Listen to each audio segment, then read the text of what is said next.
The chosen one? Old Qin stroked his chin. Suddenly, he realized something. That's not right. The boss had shown him before that he also had a fire-type ability. So this is... Does the boss possess two powerful abilities? Old Qin's face was filled with shock. He looked up at Shun Heng's departing back, his eyes brimming with worship. Following the boss means having meat to eat. When Shun Heng returned home, he saw Hua Miao and the other two girls playing video games. Hubby. As soon as she saw Shun Heng, Hua Miao was pleasantly surprised. She happily dropped the controller and threw herself into Shun Heng's arms. At the same time, she whispered, "Hubby, that Dr. Ning Xiao just contacted Yang Jinxian. From what she said, it seems she's planning to find Gui Yuping to buy supplies, and she also wants to buy some medicine.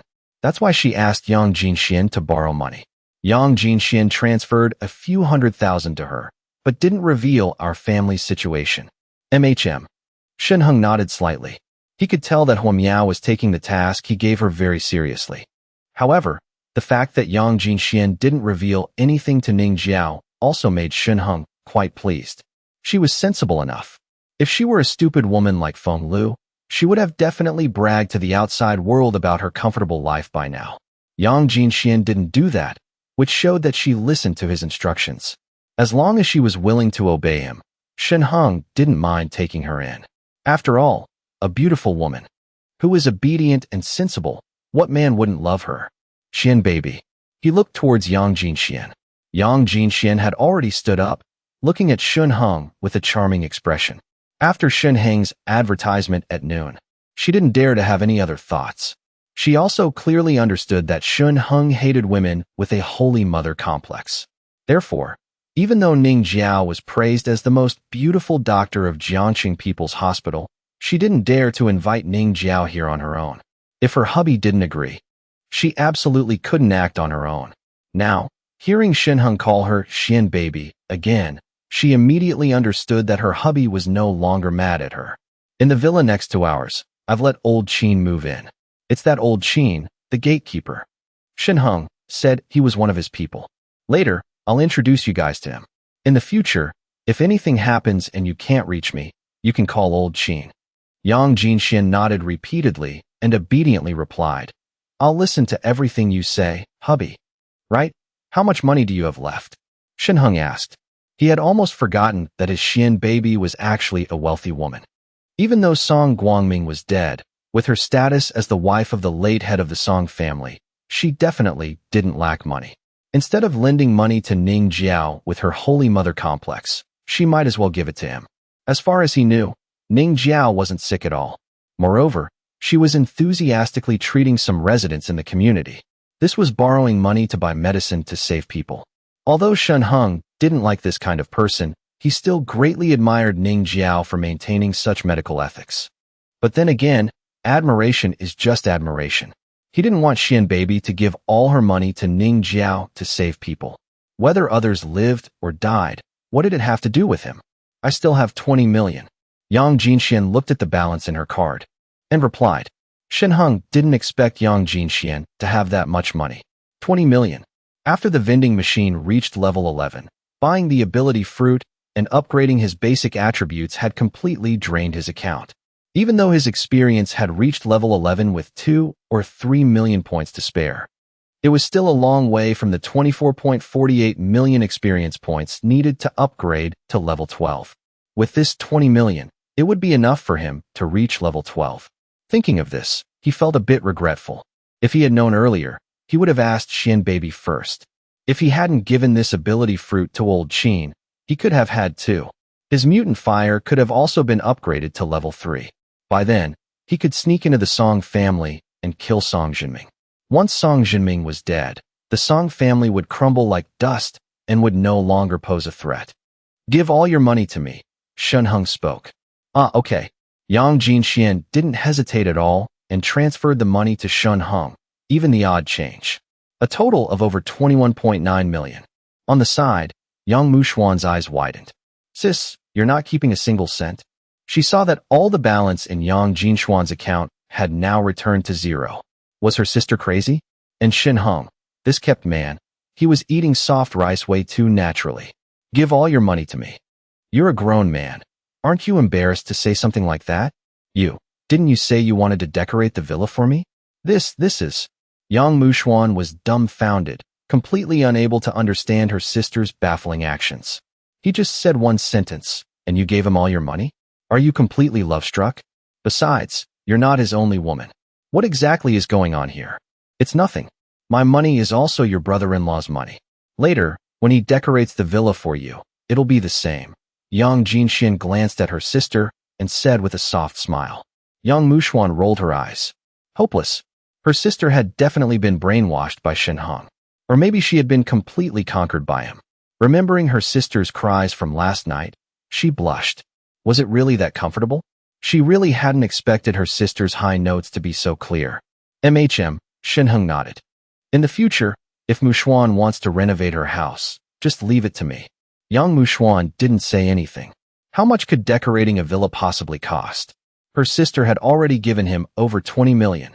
He sounded so generous, but this money wasn't even his. Right? Shen baby, this is a gift for you. Shen Hong performed a magic trick, and a necklace appeared in his hand. It was the Cartier necklace he bought last night. For me. Yang Jinxian was overjoyed. Of course, Shen Hong smiled. Come here, let me put it on you. Yang Jinxian obediently stretched out her neck, and Shen Hong fastened the necklace for her. The Cartier diamonds sparkled brilliantly, like a bright pearl inlaid on her swan-like neck, exuding both elegance and exquisite beauty. Hubby, does it look good? Yang Jinxian twirled around and asked with a smile. Very beautiful, Shen Hong praised from the bottom of his heart. Indeed, to be able to become the wife of the head of the Song family, and even make her brother-in-law drool over her. How could this woman's beauty be ordinary? Hua Miao showed a jealous expression. Another necklace appeared in Shen Heng's hand. He lightly pinched Hua Miao's nose. Of course, there's one for you too, Miao Miao. Thank you, hubby. Hua Miao's eyes lit up instantly. Hurry and help me put it on. Sweet talk. On the side, Yang Mushuan pouted. Her brother-in-law was really good at deceiving girls. With just these two necklaces, which cost a total of 1.8 million, he not only tricked Hua Miao into being overjoyed and kissing him nonstop, but also scammed her sister out of 20 million. In the future, I definitely have to raise my guard. I can't let a man like Shen Hong deceive me. At this moment, Shen Hong spoke. Mushuan, this is for you. He took out another necklace and handed it to Yang Mushuan. Yang Mushuan, who was originally showing a disdainful expression, instantly turned into shock and joy. Brother-in-law, there's one for me too? You're too good. Thank you, brother-in-law. With the necklaces as a reward, the three girls all took the initiative to run into the kitchen and started bustling about. A short while later, dinner was ready. The aroma from the kitchen spread everywhere. Brother-in-law, time to eat. Yang Mushuan called out to Shen Hong, who was lying on the sofa playing on his phone. Shen Hong nodded. Just as he was about to stand up, old Qin sent a WeChat message. Boss, I've finished cleaning up the house. Should I start collecting the green plants tonight? No rush. Come to my house for a meal first, Shen Hong replied. No need. You've already given me quite a few supplies. I can just make something simple to eat myself. If I tell you to come, just come. I also want to introduce my family to you. In the future, if I'm not around, they can contact you in time. All right. Old Qin had a straightforward personality, so he didn't refuse anymore and agreed. The boss was right. He had provided him with massive resources, so naturally, he wanted him to protect the people around him well. The boss possessed a huge amount of supplies and a fire-type ability. Obviously, his basic personal safety didn't need his protection. What he could do was to protect his family. However, when old Qin arrived at Shen Heng's house, he was a bit dumbfounded. Not to mention that the boss's house was as warm as spring and luxuriously decorated. Who on earth were those three beautiful women? And two of them were intimately hugging Shen Heng's arms, simultaneously calling the boss hubby. Old Qin felt his worldview collapsing. Moreover, as a professional gatekeeper, he also recognized these two women. One was Su Chao's girlfriend, with a graceful figure, who knew how many people secretly envied Su Chao. The other one had moved in a while ago. He heard she was a married woman living in the townhouses of Taoyuan community. Now both of them had become Shen Heng's women. This was too absurd. Old Qin, Jinxian, and Hua Miao are both my women. And this is Yang Mushuan, Jin Xuan's younger sister. Shen Heng introduced them briefly. They are all family. In the future, if Hua Miao has any issues and I can't handle them in time, she will contact you directly. As expected, they were all the boss's women. Old Qin nodded silently. The boss was truly badass. Taoyuan had 4 beauties, and the boss directly claimed 2 of them. Ever since Yang Jinxian moved to Taoyuan community, this saying had spread throughout the entire neighborhood. Internet celebrity Little Sand Grain, young wife Jinxian, long-legged Hua Miao, and the white coat. It referred to the internet celebrity Little Sand Grain, Yang Jinxian, Hua Miao, and Dr. Ning Jiao. Of course, Chun Shin wasn't included in this, because people didn't know that a female celebrity was also living in Taoyuan community. After all, celebrities highly valued their privacy. Even so, being able to claim 2 of the 4 golden flowers was enough for Old Qin to secretly give Shen Heng a thumbs up in his heart. Truly a shining example for men. If he knew that the other 2 were also somewhat connected to Shen Heng, and that Little Sand Grain was even ready to offer herself to him, he would probably be even more shocked. The 3 girls didn't know that Old Qin already possessed an ability. They just found it a bit strange. Old Qin seemed to be nearly 60 years old. In a world covered in ice and snow, it was lucky enough not to freeze to death. What help could he possibly be? In reality, Old Qin was only in his 40s, but his years as a mercenary had made him look quite weathered. After finishing the meal, Shen Heng took Old Qin to Villa number 3 next door. He opened the back door of the basement and filled it with supplies with a wave of his hand, even though he had just witnessed the boss's methods. Seeing it again still left him inevitably shocked. The entire underground room was now filled with all sorts of supplies. However, they were basically all instant noodles and easily preserved food. I told you earlier, Gui Yuping is currently in charge of selling supplies. In the future, just let him come here to pick up the goods, Shen Heng said. There's also Xiao Weilong. Right now, before he could finish speaking, his phone rang. He took it out and saw that it was a WeChat message from Gui Yuping. Brother Shun, all the supplies have been sold out. A total of 80 boxes of instant noodles, 700 loaves of bread, 500 smoked hams, and 900 self-heating hot pots. The total sales amount to 76,330,000, Gui Yuping said respectfully. Brother Shen, should I meet you to hand it over, or transfer it to you now? Oh right, there are still many people who couldn't buy supplies and are now begging us to sell them a bit more. The supplies that were just brought over had all been sold out. The remaining residents heard that the prices were still doubling. After a pack of instant noodles was sold for 10,000, they all rushed downstairs. It had been snowing continuously for 5 days, and no one dared to endure it any longer. Even though they still had food at home, who could guarantee when this snow would stop? Even if people were secretly cursing, they could only obediently go downstairs and line up to buy things. But the amount of goods Shen Heng took out was just a drop in the bucket for the massive Taoyuan community. After the supplies were sold out, even more people surrounded Gui Yuping, begging to buy more. It wasn't that people didn't think about robbing the things in Gui Yuping's hands, but with dozens of frozen corpses lying on the ground, who dared to resist? Now everyone knew that the big shot selling supplies had a submachine gun and wouldn't hesitate to shoot dead countless residents in the community. They still want supplies? Shen Heng nodded. That made sense. After all, Taoyuan community had many households. Even if some people weren't in the community, there were still at least over 10,000 people trapped in their homes. What satisfied him the most was that a single pickup truck load of supplies had sold for over 70 million. Adding the over 21 million Yang Jinxian gave him, his total assets were now approaching 100 million. From level 12 to level 13 required nearly 40,960,000. It was enough to upgrade to level 13. Yuping, bring Xiao Weilong here. Take the underground passage to the back of this townhouse area. I'll wait for you at Villa number 3, West Block 2, Shen Heng instructed. Tell Xiao Weilong to bring a few brothers to help load the goods. Since people are ordering, let's keep selling. Got it, Brother Shun, Gui Yuping replied. When those 2 arrive later, get to know them. Shen Heng turned and instructed Old Qin. Old Qin nodded silently. Not long after, the roar of a car engine echoed from the underground passage. Gui Yuping brought Xiao Weilong, Rin Jie, and 4 unfamiliar underlings, eagerly running over. Brother Shun, Need to transport supplies? Xiao Weilong casually jumped out of the car and said, I brought Rin Jie and 4 other brothers. That should be enough hands to help. Just park the car at the door. You guys come in with me, Shun Hung said, then pulled open the basement door. Everyone looked up, their eyes widening and jaws dropping, stunned and unable to believe their eyes. The basement inside was packed tight. There was only a narrow aisle left, just wide enough for one person to pass. The rest of the space was filled with supplies piled up like mountains. Xiao Weilong and the others stood frozen in place, dumbfounded. So much stuff? To the people outside, a single pack of instant noodles was worth 10,000. Yet here, their eyes fell upon at least several hundred boxes. There were also smoked hams, biscuits, self-heating meals, and canned meat. The massive quantity was simply overwhelming. Let's move another truckload.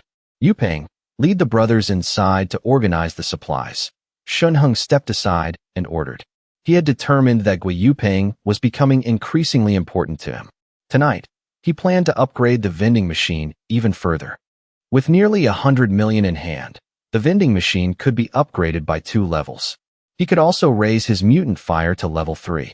Handing Taoyuan community over to Gui Yupeng to manage, with Old Qin assisting by his side, he believed he could completely stabilize this community. The only thing that slightly concerned Shen Hong was Huo Miao's safety at home. If he could upgrade the vending machine 1 more level, that would be great. That way, he could also give Huo Miao an ability fruit. However, from level 13 to level 14 required 81.992 million experience points. This was not a small number. He did a quick calculation. To upgrade the vending machine from level 11 to level 14 required a total of 1.4 billion. He was still short 50 million. Hopefully, this batch of supplies could sell for 50 million. If it was still not enough, he could only find young Master Wang to figure something out. Right, he hadn't checked on Little Sandgrain for 2 days. That girl should have money too, right? After all, she was a top-tier internet celebrity. And there was Chun Shun, a newly rising top female star in the entertainment industry. She and Baby also had 20 million. They probably weren't lacking either.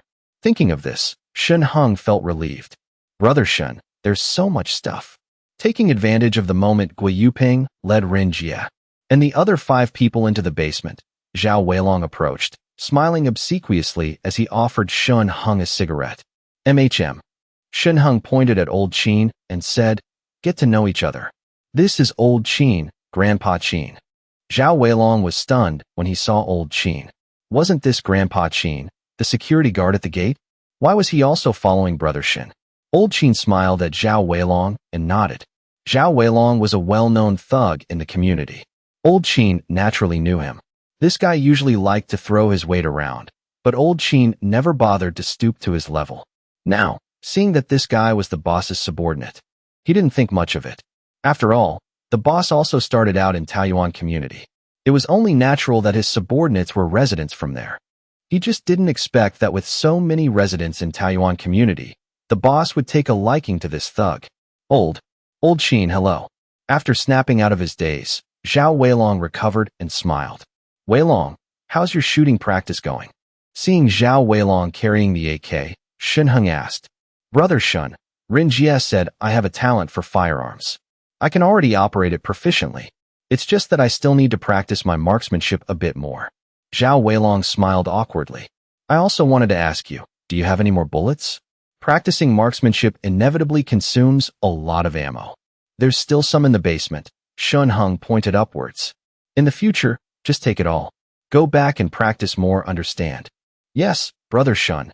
Xiao Weilong was overjoyed. Just now, when taking out the supplies, Shun Hung had also casually taken out quite a few bullets. After all, when dominating other communities in the future, he would need Xiao Weilong to recruit more people to help suppress them. It was indeed necessary to give him some weapons for self-defense. Shun Hung had even prepared some grenades and bulletproof vests. He had already planned everything out meticulously. Yupeng would be his strategist in the future, while also taking on the role of a steward. Xiao Weilong would be in charge of assisting Gui Yupeng in selling supplies and holding military power. Old Qin would be his personal bodyguard. In the future, after the green plants bore ability fruits, he could also select some loyal underlings from Xiao Weilong's team and bestow the ability fruits upon them. These mutants would all be commanded by Old Qin. The surface control of the community would be handled by Gui Yuping and Zhao Weilong, one in charge of sales, the other maintaining order. In the shadows, if any mutants appeared and wanted to rebel, Old Qin would be the one to deal with them. Of course, if other mutants were willing to submit, Shun Hung would gladly accept them. But the prerequisite was that they had to pass his personal test to ensure they were truly loyal. All right, Weilong. How is the progress on collecting those green plants I asked you to get? Shun Hung asked.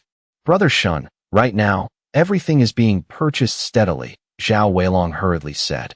It's just that those people don't know what the green plants are good for, so they're all opening their lions' mouths, wanting to exchange them for more supplies.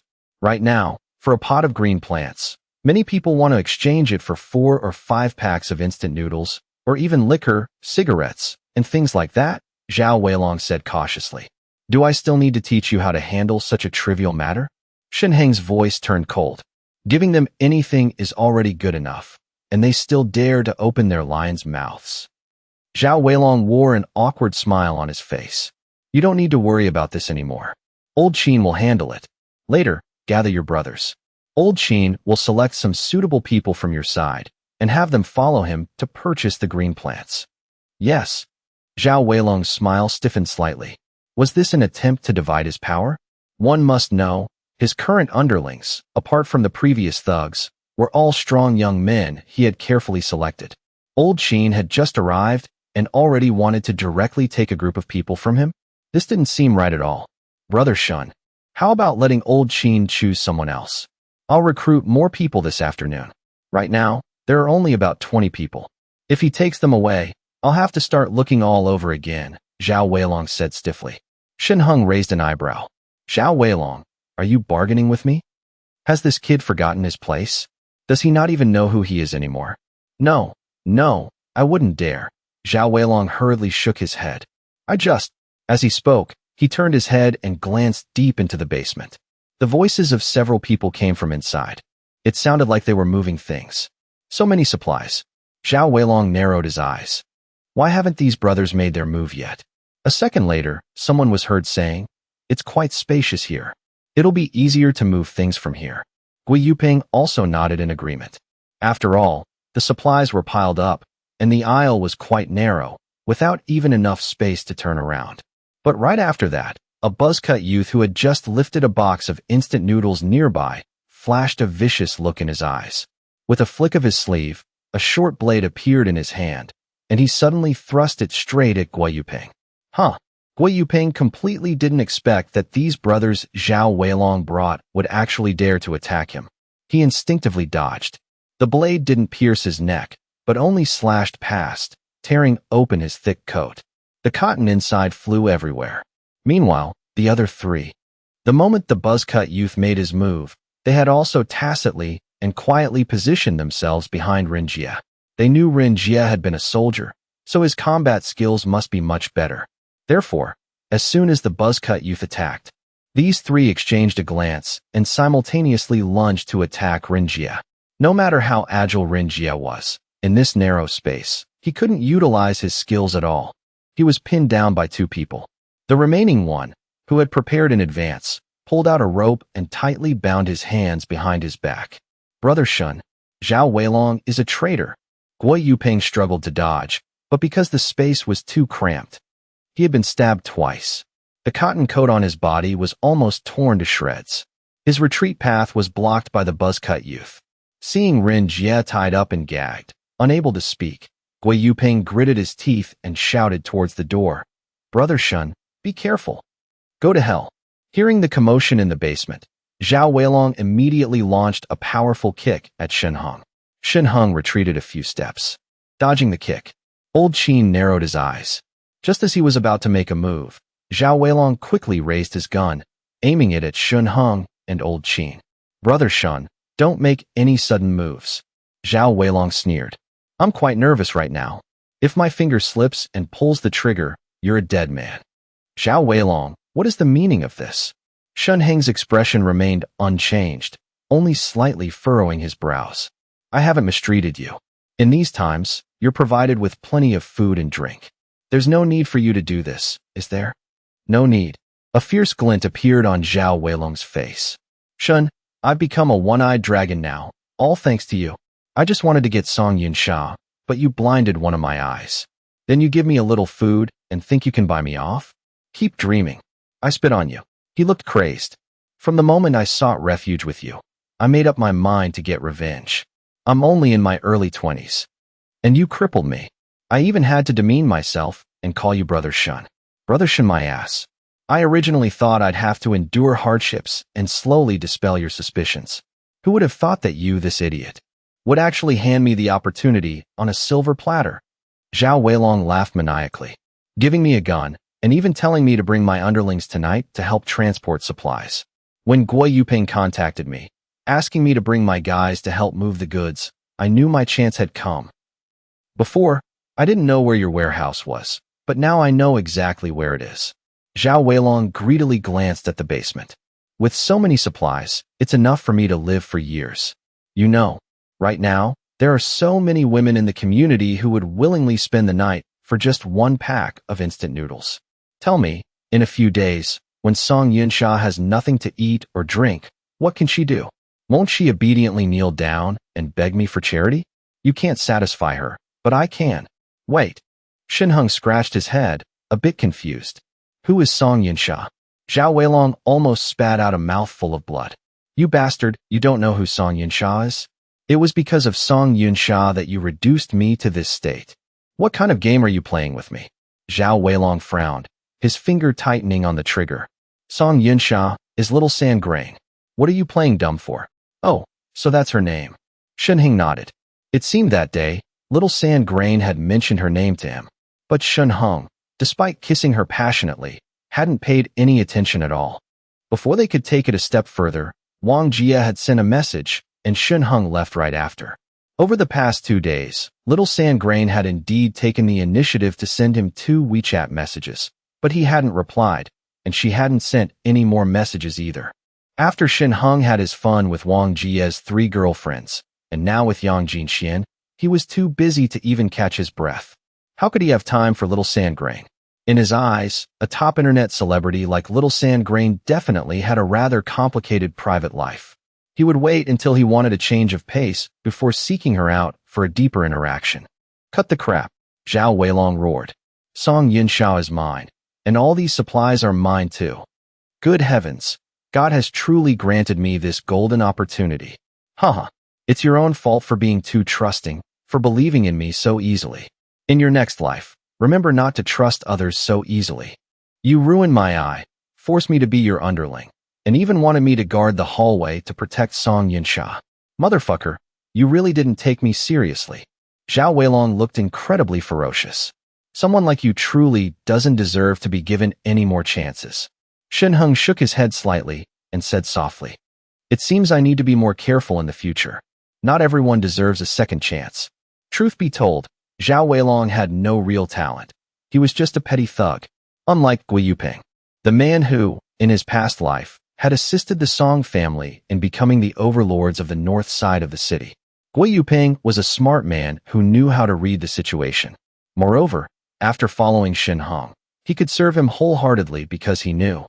In such circumstances, Shinheng, with his massive supply resources, held an overwhelming advantage. But Xiao Weilong was blinded by hatred. Was it so bad to be a one-eyed god of war under his command? He was just dead set on seeking his own doom. Shinheng sighed helplessly. I offered my heart to the bright moon, but the bright moon shines upon the ditch. Then, Xiao Weilong burst into laughter. There is no then, you idiot. In your next life, remember not to trust others so easily. Shinheng nodded. You're right. In the next life, I must definitely remember not to trust others so easily. Old Qin. He spoke, and Old Qin beside him didn't hesitate for a second, throwing a straight punch at Xiao Weilong. Old Qin had been ready for a while. This was a perfect opportunity to show his loyalty. Furthermore, he also really wanted to test just how fast and how strong his punch was. Xiao Weilong was startled and terrified. He didn't expect this Old Qin to attack without warning. He immediately raised his gun, ready to pull the trigger. But just as his finger touched the trigger, Old Qin's fist appeared in front of him in the blink of an eye. Before he could react, Old Qin's fist smashed heavily onto Xiao Weilong's gun. Old Qin could have completely taken down Xiao Weilong with one punch, but he was worried that Xiao Weilong might accidentally fire the gun. If it hit the boss, that would be disastrous. Therefore, he had to deal with the gun first. Thud! His fist, like a block of diamond, smashed heavily into the body of the gun, causing a violent noise. What Xiao Weilong expected even less was, when Old Qin's punch landed, the barrel of the gun was instantly bent, and following the momentum of Old Qin's fist, it simultaneously smashed into his chest. Xiao Weilong's body flew sideways, spitting out a mouthful of blood in midair, before rolling down into the basement. He lay motionless, his fate unknown. Terrifying strength. A look of satisfaction flashed in Shun Heng's eyes. He had previously speculated that after Old Qin consumed the ability fruit, his combat skills would definitely be beyond ordinary. Now it seemed, Old Qin was truly a real-life version of One Punch Man. Boss, this guy is basically half dead. He's lost all combat ability and poses no threat. Old Qin stepped forward to check, picking up the Ben AK, and respectfully reported, "Well done," Shun Heng praised, then walked over to Xiao Weilong. Old Qin truly lived up to being an elite special forces soldier, and having been a mercenary for many years, his combat instincts were ingrained in his flesh and blood. His strikes were aimed at finishing the opponent with a single blow, leaving them with no threat whatsoever. He crouched down and saw that Xiao Weilong's chest was deeply caved in. He was currently coughing up blood and gasping for breath. The look in his eyes as he stared at Shun Heng was filled with shock and absolute terror. Wasn't this Old Qin just a gatekeeper? How did he become so strong? His consciousness began to blur. Feeling his life force slowly slipping away, Xiao Weilong struggled to speak. Brother Shun, don't kill me. Didn't you just tell me not to be soft-hearted?" Shun Heng gently shook his head. "Xiao Weilong, I gave you a chance. You were the one who didn't know how to cherish it." Originally, he had wanted to promote Xiao Weilong, but this guy was full of treachery. Shun Heng absolutely wouldn't spare his life. "Give him a quick end, Old Qin." Shun Heng heard Gui Yuping's miserable cries and Rin Jie's choked sobs still echoing from deep inside the basement. He gave the order, then stepped inside. "Yes." Old Qin nodded. Then he launched a kick, sending Xiao Weilong flying out of the basement. While Xiao Weilong's body was still suspended in midair, Old Qin suddenly threw the bent and broken AK. The body of the gun smashed heavily into Xiao Weilong, pinning him firmly to the wall. A large mouthful of blood gushed from Xiao Weilong's mouth. Immediately after, his head slumped to the side, completely dead. Old Qin didn't even glance at Xiao Weilong's corpse, but quickly turned around, closely following behind Shun Heng deep into the basement. Gui Yuping had been stabbed multiple times and was covered in blood. Due to the extremely low temperature, the blood pouring out had already begun to freeze. From a distance, Gui Yuping looked like a human statue cast in blood. But at this moment, he wasn't afraid of death at all. Seeing Rin Jie tied up, he let out a loud roar, turning his body to block the narrow aisle. "Brother Shun, you have to be careful." He turned his head towards the main door and shouted, then let out a cold smile. "Come on. As long as I block this aisle, you four won't be able to immediately rush in front of Brother Shun." The only thing that worried him was Xiao Weilong outside. One must know, Xiao Weilong was carrying a gun. But right now, all he could do was use his body to block the aisle, only hoping that Shun Heng could remain safe and sound. If he died, Brother Shun would definitely treat his family well. "If you don't get lost right now, you're dead for sure." The buzz-cut youth showed an impatient expression, swinging his blade and slashing for the second time. The weather was too cold, and Gui Yuping's clothes were too thick. The few stabs just now had clearly hit Gui Yuping, but hadn't caused any significant damage. However, it was different now. The clothes on Gui Yuping's body were all torn to shreds, with cotton fibers flying everywhere. 2 more stabs, and he would be dead for sure. When Gui Yuping saw the opponent rushing over again, he casually grabbed a box of instant noodles from the pile of supplies stacked high beside him. Just as he was about to throw it, someone suddenly patted his shoulder from behind. "It's okay. You step aside first." Shin Heng's familiar voice rang in his ear. "Be Brother Shun?" Gui Yuping was stunned. "Wasting a whole box of my instant noodles on this little buzz-cut punk?" That's too much of a waste. Shun Hung sneered, taking the box of instant noodles from Gui Yupeng's hands. The moment he took it away, a brick flew over their heads, accurately, without a millimeter of error, smashing right into the wrist of the buzzcut youth holding the knife.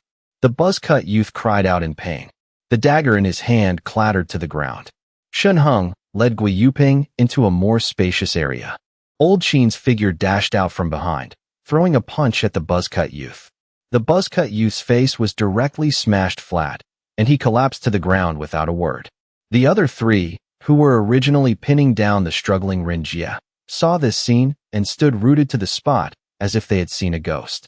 No need to leave anyone alive. Kill them all, Shun Hung ordered with an icy expression. Old Qin didn't say a word. His body turned into a whirlwind as he charged forward. In less than 3 seconds, 3 agonizing screams rang out from inside the basement, and then everything fell dead silent. Xiao Weilong's 4 underlings all collapsed on the ground, lifeless. After Old Qin untied Renjia, Shun Hung asked, "Are you guys okay?" "And no, we're fine, boss." Renjia lowered his head, clearly ashamed. "It's just that brother Pongi." Before he could finish his sentence, Gui Yupeng let out a sigh of relief, but immediately, a severe wave of dizziness hit him. His body swayed, and he collapsed to the side. Thank you for listening to the audio story on my channel. This is a product of exalosach.com. Thank you for accompanying us. Wishing you moments of truly complete and meaningful story enjoyment. Hubby, you're back. Hearing the basement door open, Huo Miao and Yang Jinxian stood up at the same time to welcome him. "Xian baby, you mentioned before that your good sister is Ning Jiao, right?" Shun Hung didn't beat around the bush and asked directly. Yang Jinxian nodded. "Yes, that's right. Ning Jiao is having a very hard time right now." Today, when chatting with Ning Jiao, she had learned about her situation. That silly girl. Even though the world was covered in ice and snow, she still couldn't forget her noble profession as a doctor and kept helping to save people. Many people were being miserably tormented by the sudden drop in temperature, especially the elderly and children with weak immune systems. Right now, Ning Jiao hadn't even eaten or drunk anything. She had planned to line up to buy supplies in the afternoon, but before it was even her turn, Gui Yupeng had sold out. Truth be told, Yang Jinxian could accept sharing her husband with Huo Miao, and she also clearly understood the current situation. Shun Hung held a massive amount of supplies. Naturally, he held immense power. In the future, Shun Hung definitely wouldn't just have her and Huo Miao as his only 2 women. So, it was better to do as Huo Miao had suggested, make all the women around Shun Hung her good sisters. That way, she could also keep an eye on Shun Hung's womanizing outside. But since Shun Hung hadn't agreed to let Ning Jiao come here, she had to give up on the idea. She didn't expect that as soon as he opened the door, Shun Hung would ask about Ning Jiao, telling her to come over right away. Shun Hung sounded quite urgent. "Come here." Yang Jinxian looked a bit puzzled. Moreover, her hubby's expression seemed very anxious. "Hubby, it's only been a day, and you've already changed your mind?" Huo Miao asked with a curious look. Who was it that said he wouldn't agree to let her come here before? "What are you talking about?" Shun Hung shook his head. "Gui Yupeng is injured and needs Ning Jiao's help to save him. I can provide her with supplies." Saying that, he turned and told Old Qin to carry Gui Yupeng into the house. Renjia also looked weak. Although he wasn't as badly injured as Gui Yupeng, he had been pinned down and tied up by 3 people, suffering some scrapes and bruises during his struggle. Following Old Qin through the door, he immediately saw 2 gorgeous beauties. Renjia was deeply shocked, then hurriedly lowered his head, completely not daring to look at the boss's women. What surprised him even more was that the temperature in this underground room was actually as warm as spring. Renjia was completely dumbfounded. "Everyone, come inside first." Shun Hung waved his hand, gesturing for them to enter. Then he told Old Qin to lay Gui Yupeng down in a room in the basement. "Renjia, have a seat too." Shun Hung waved his hand. "Thank you, boss." Renjia sat stiffly on the chair, looking around the room, wondering if he was dreaming. This house was way too warm. Moreover, the boss's 2 wives were both wearing summer clothes, making him feel even more like he was seeing ghosts. Outside, the snow was falling heavily. But inside the boss's house, it was practically summer. Huo Miao also brought hot water for them. Ren Jie thanked her repeatedly, his reverence for Shun Hung increasing by several degrees. He had seen it very clearly just now. The gatekeeper, Old Qin, had swiftly and cleanly killed Zhao Weilong's 4 underlings. Every punch was fatal, a one-hit kill. After killing them, he maintained a calm expression and followed by Shun Heng's side. Clearly, Old Qin had killed people before. His combat skills were far superior to even his own, a former soldier. Why would he hide in the community as a gatekeeper? Could it be that the boss's identity was very important, and Old Qin was sent by the Shun family to secretly protect him? Now that a blizzard had hit, for the young master's safety, Old Qin no longer hid himself and openly followed by his side. Ren Jie, who had read quite a few novels, had his head filled with domineering CEO tropes. Seeing Gui Yupeng's injuries, Yang Jinxian immediately understood and hurriedly took out her phone to call Ning Jiao.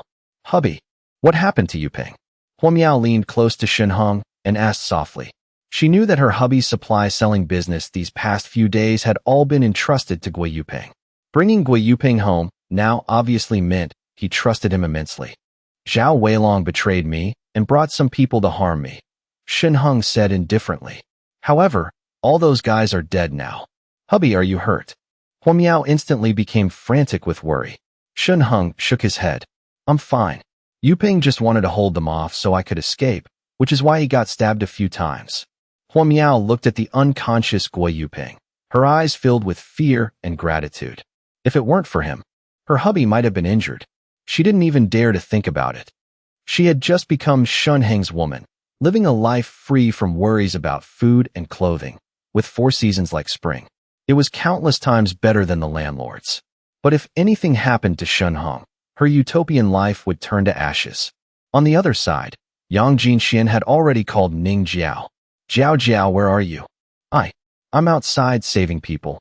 Ning Jiao's weak voice came through the phone. She hadn't eaten or drunk anything for a long time, not even a drop of water, and she was constantly saving people. She was already starving, and her bodily functions were depleted to the extreme. Come to my place first. I need you to save someone. Yang Jinxian sounded a bit urgent. Huo Miao, chatting with Shun Hung, naturally heard this too. In her heart, the unconscious Gui Yupeng had saved her hubby. Without him, Shun Hung might have. She didn't even dare to think about it.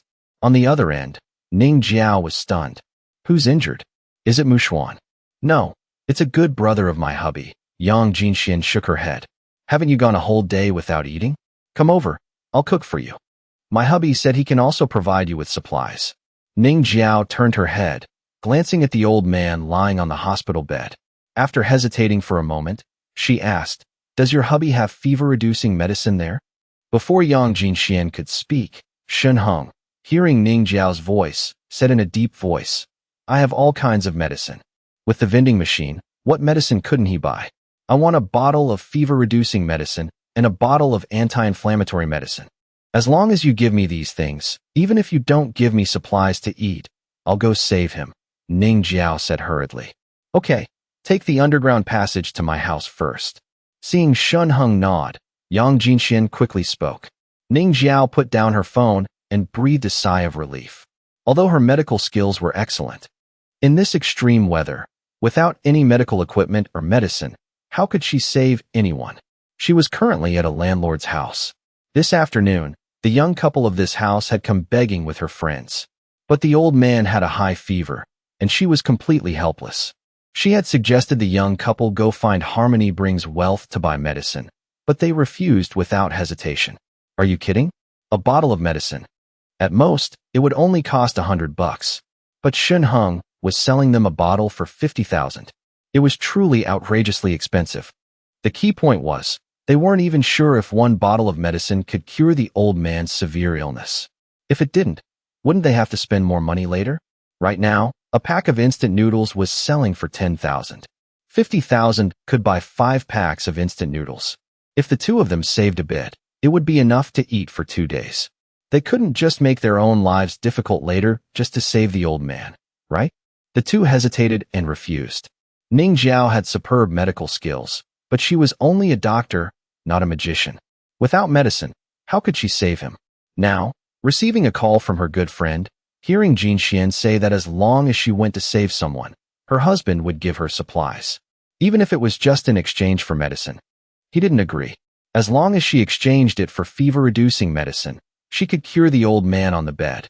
Although she didn't know the old man, Ning Jiao hoped to save as many people as possible, even if she had to go hungry. Where there's life, there's hope, isn't there? Dr. Ning, you're leaving? Seeing Ning Jiao finish her call and prepare to leave, the young couple was displeased. Dr. Ning, you haven't treated him yet, and you're already leaving? At least finish what you started. We invited you here first. The young man said in annoyance. Exactly, his wife pouted and nodded. You won't even examine him, and you just want to leave? It seems expert Ning's reputation isn't all that great. I just heard on the phone that someone agreed to give you supplies, right? Because we didn't give you food and drinks, you're just going to ignore this old man? Ning Jiao stopped in her tracks and frowned. What do you mean? What do you mean, what do I mean? Don't you know clearly yourself? The young woman's voice rose a few pitches. If you don't want to save people, then don't go out seeking a good reputation. Aren't you happy saving people? You won't even look at the old man on the bed, just leaving like that. Is there anyone who treats patients like you? That's right, Dr. Ning, her husband chimed in. We saw everyone praising you in the group chat, saying you're kind-hearted and enthusiastic, so we asked you to come see my dad. Now that you hear other families are giving you supplies, and we haven't, you refuse to treat him? Ning Jiao's face darkened. Haha. Does this even need to be said? I was right next to you just now. I heard you on the phone. The young woman mocked. The person who called you was that woman, right? TSK. Just hearing it, you can tell she's filthy rich. I'll cook for you. My hubby will even provide you with all kinds of supplies. Hearing those words, of course you want to leave. Ning Jiao was so choked with anger she couldn't speak. She had clearly refused, only hoping Yang Jinxuan's husband could give her some medicine, and that would be enough. When she called Yang Jinxian earlier, she found out Yang Jinxian had a new husband, and the other party seemed to have a lot of supplies. Ning Jiao felt a bit helpless. Yang Jinxian was a wealthy woman with considerable assets. How could she easily demean herself and submit to another person just for a little food and drink? Wasn't someone selling supplies in the group chat? 10,000 bucks for a pack of instant noodles. To others, it was an astronomical price, but for someone like Yang Jinxian, she should have been able to buy it without any pressure. Why did she have to do this? As Yang Jinxuan's good friend, she never voiced her own doubts. Everyone is an adult, and everyone has their own choices. She couldn't unreasonably interfere in other people's business.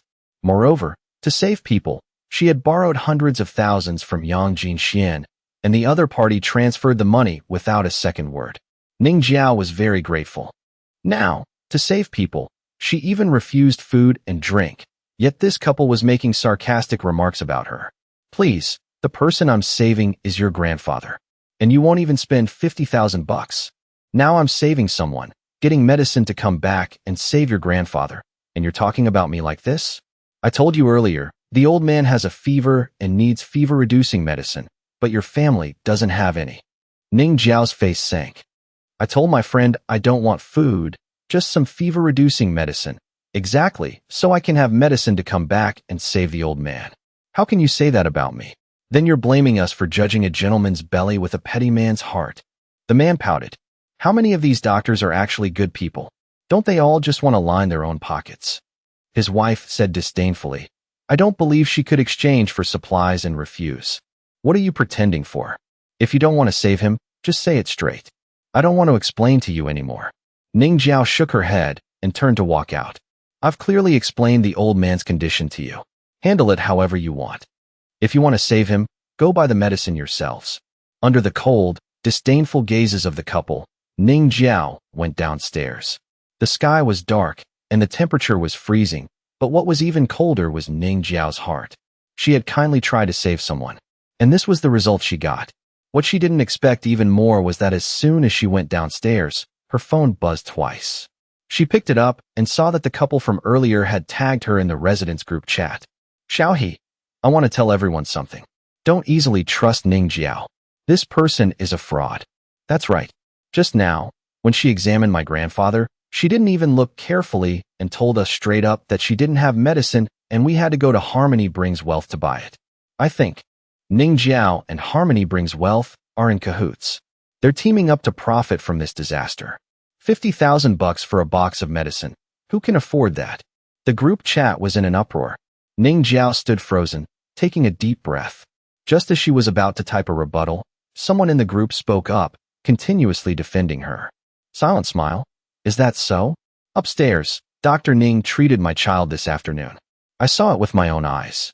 She contacted Gui Yuping, spent $50,000 to buy medicine, and didn't take a single cent from us. Little beauty, that's right. My dad was also sick today.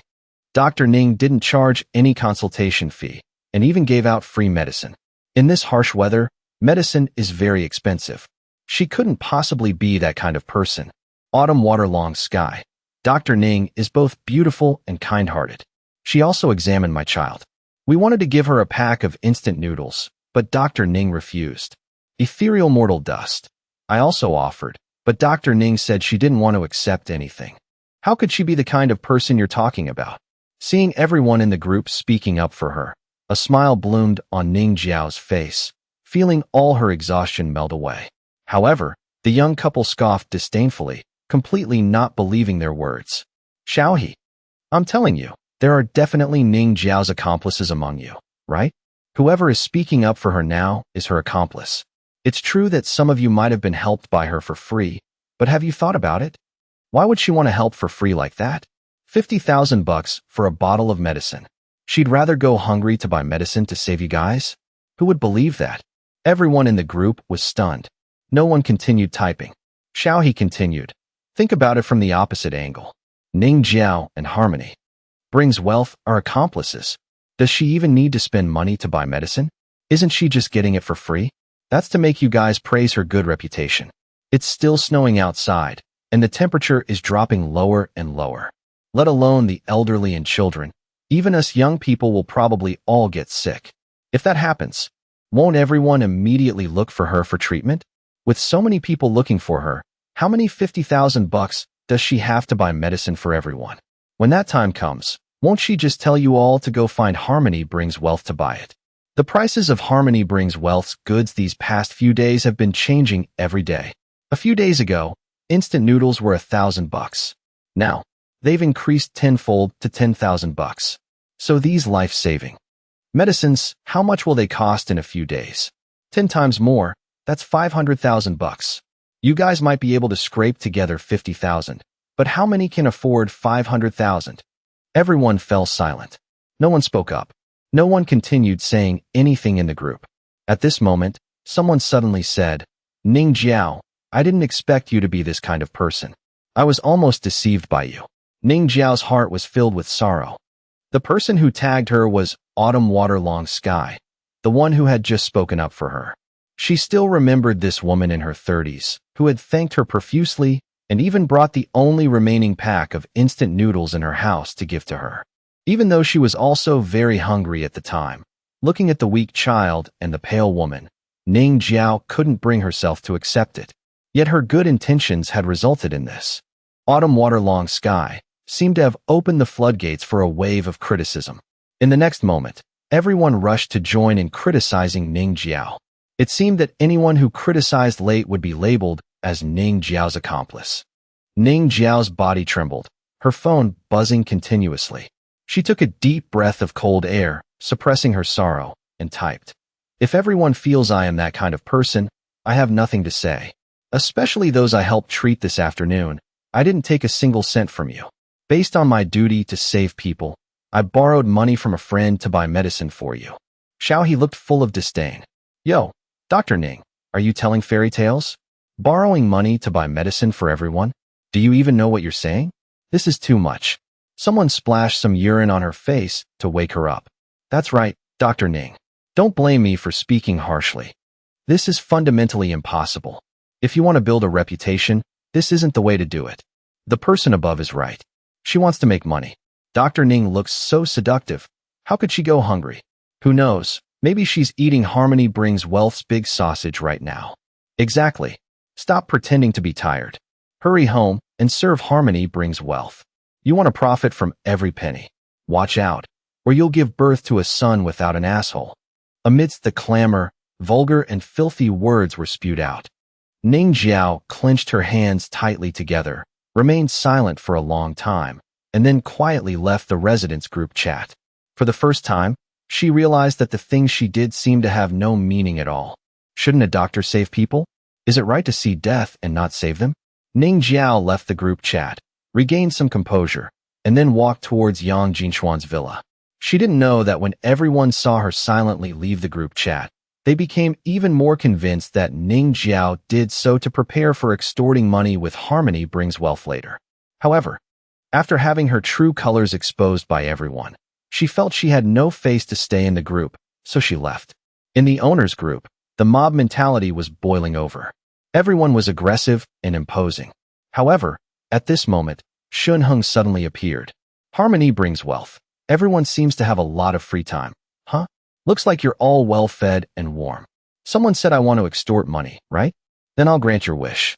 Just a heads up. I still have supplies, but tomorrow the prices will double. Buy if you want. If you can't afford it, get lost. The group chat instantly fell silent. Only then did everyone remember that Harmony brings wealth had a gun. This guy wouldn't hesitate to kill. This afternoon, he had ruthlessly slaughtered dozens of people. No one dared to say a word, especially those who were still typing. They hurriedly and frantically began to recall the messages they had just sent. With someone taking the lead, others quickly followed suit. In an instant, all the messages in the group chat were completely deleted. Even the words of Xiao He and her husband were wiped clean. On the chat interface of the owner's group, it was full of notifications saying so-and-so recalled a message, filling the screen. A bunch of cowards who only know how to bully the weak. Shin Hung scoffed. He wasn't actually defending Ning Jiao, but he realized that this group of people had revealed their true, lowly nature after just one afternoon. Shin Hung just wanted to help them find their past selves. If you want to gossip about me behind my back, you'd better do it privately. Don't let me find out. Shin Hung typed again. If you have the guts, keep sending messages in the group. It's best if you report your home address. Tomorrow, I'll come visit you one by one. Everyone was trembling with fear, not daring to say a word. Ning Jiao followed the underground passage all the way. When she reached the townhouse area, Yang Jinxian sent a WeChat message. Jiao Jiao, I'm at Villa number 4, right in the basement. When you arrive, just knock directly on the basement door. Move to Villa number 4? Ning Jiao had been to Yang Jinshuan's house before. She had always lived in Villa number 3. Why did she move to number 4? She didn't think much of it. Walked to the basement door of Villa number 4 and knocked gently.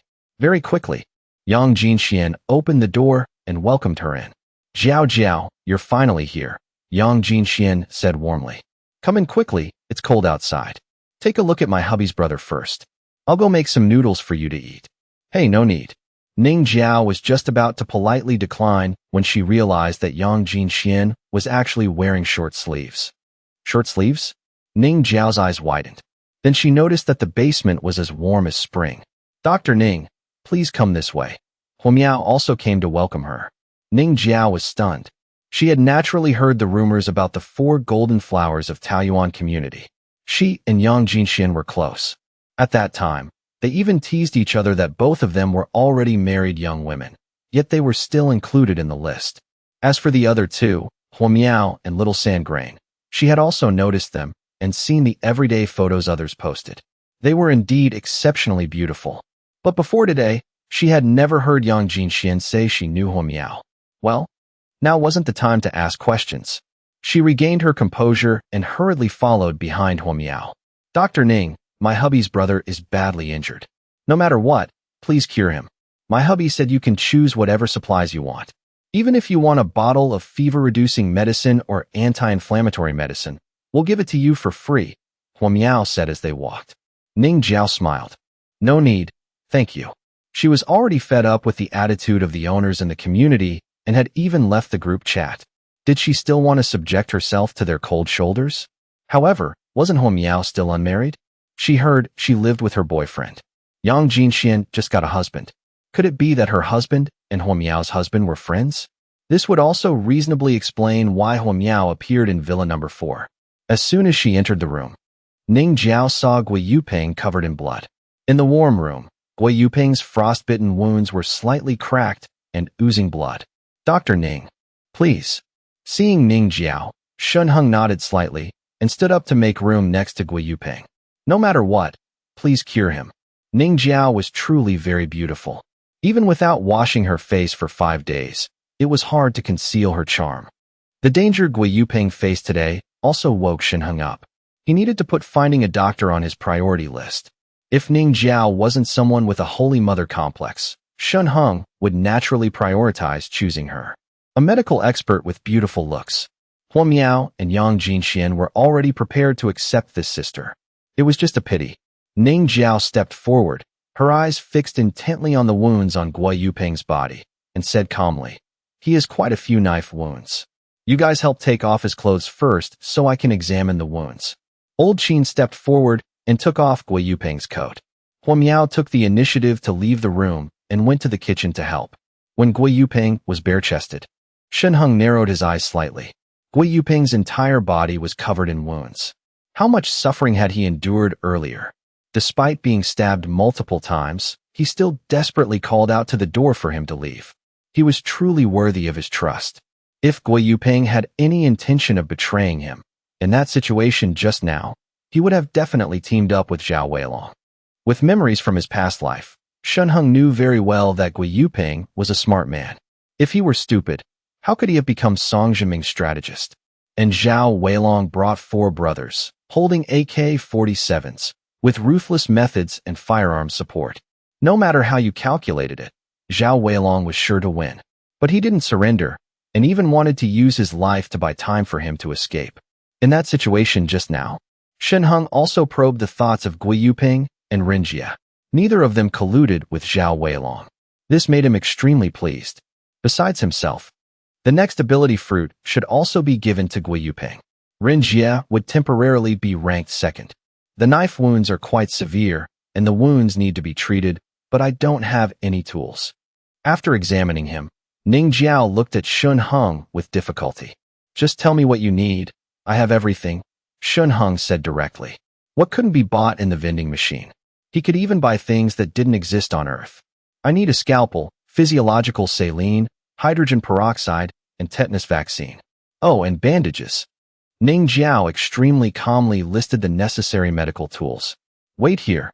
Shenheng waved at Ning Jiao, then turned and walked out of the room, heading to an empty room.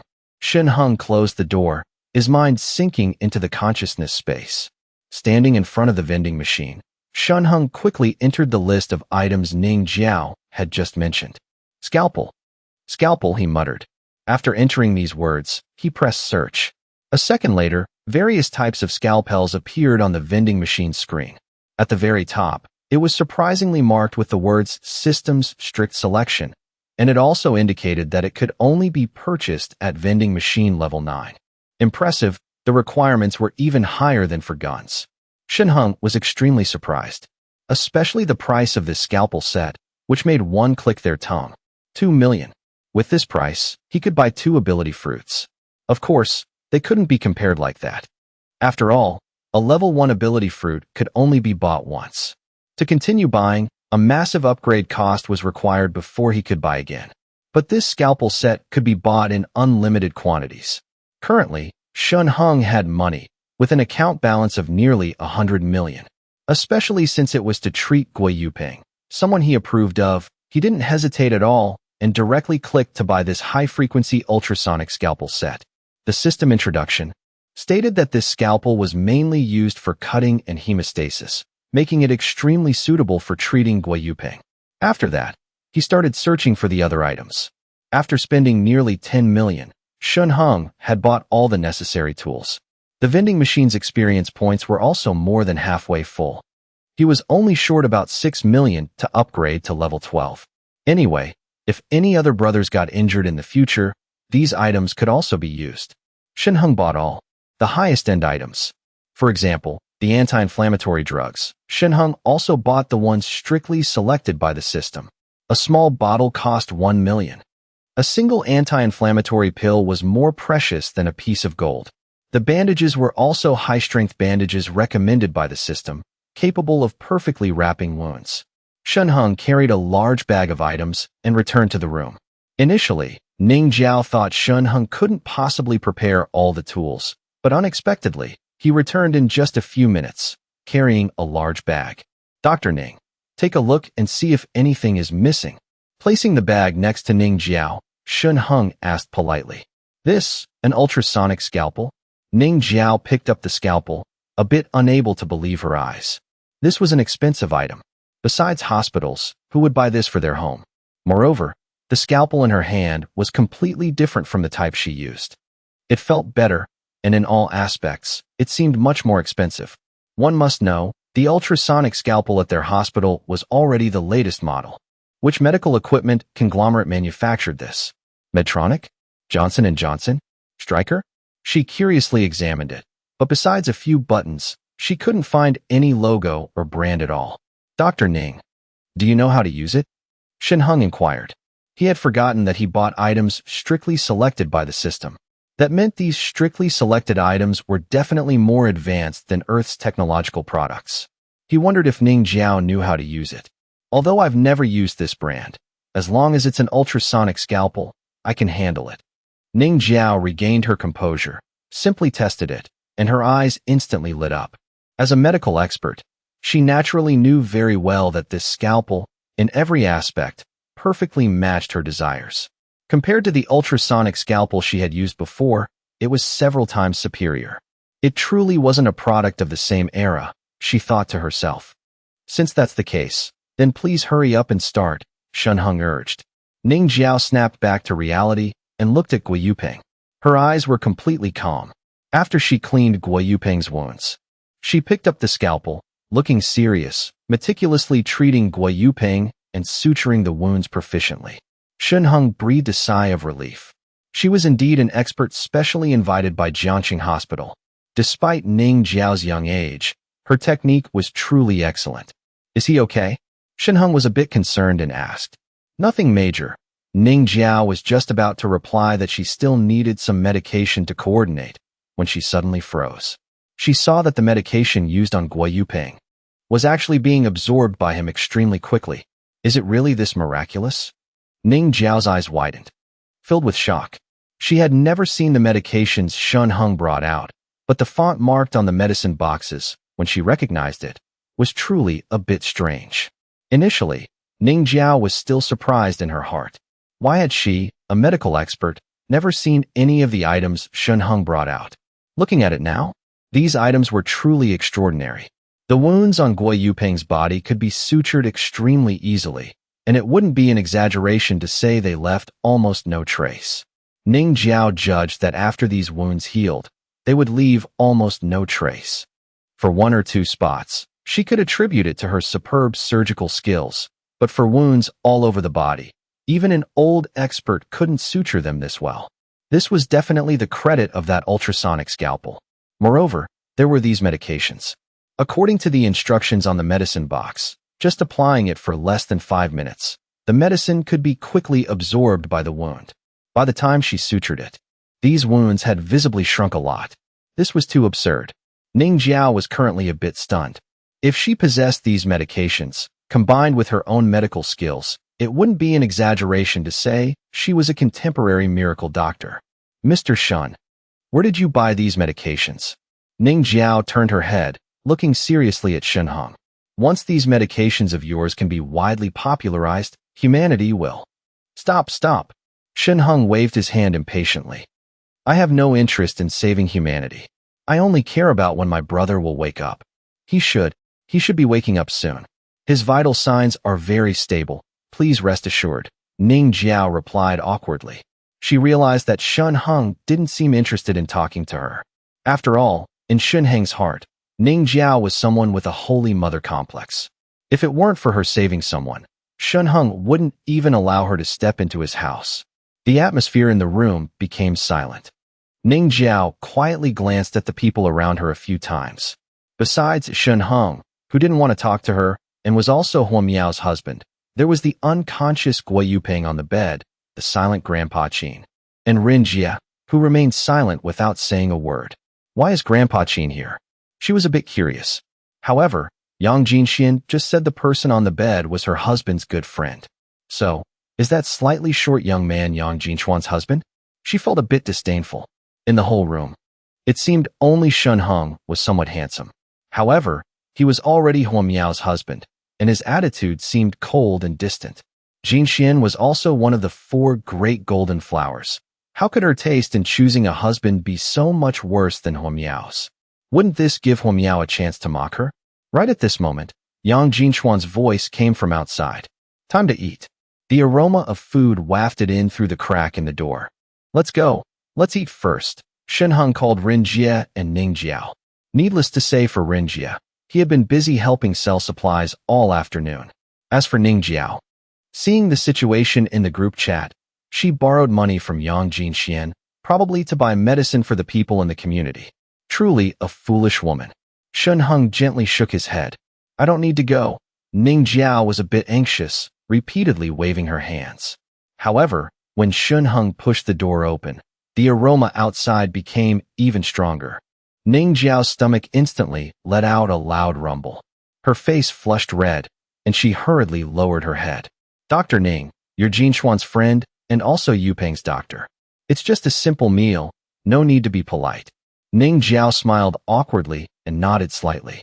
Following the others down to the dining room on the first floor, Ning Jiao saw that 4 or 5 very appetizing dishes were already laid out on the table. There are still fresh vegetables, and meat, and seafood. Ning Jiao couldn't believe her eyes and stared wide-eyed. Outside, everyone was gnawing on instant noodles. They couldn't even start a fire at home. Even if they could, they had to buy a mini gas stove from Shenheng. And that profiteer Gua. Yupeng charged for the stove and the gas canister, and it wasn't cheap at all. Even if there was food at home, it had long been frozen solid. No one would be extravagant enough to use a stove to thaw food. Everyone had to painstakingly thaw the bottled water they bought, which had frozen into ice, and then hastily cook instant noodles and devour them as if eating them raw. Yet Yang Jinxian had cooked dishes, and even cooked 4 or 5 of them. Looking at the table, there was peeled shrimp stir-fried with braised meat, stir-fried broccoli, Westlake beef soup. Ning Jiao was stunned. What was even more amazing was the dish placed at the edge of the table, pipa tofu. There's even tofu? Don't worry, go wash your hands first. Yang Jinxian waved at Ning Jiao, then led both Ning Jiao and Rin Jie, who were still wide-eyed with shock, to the bathroom.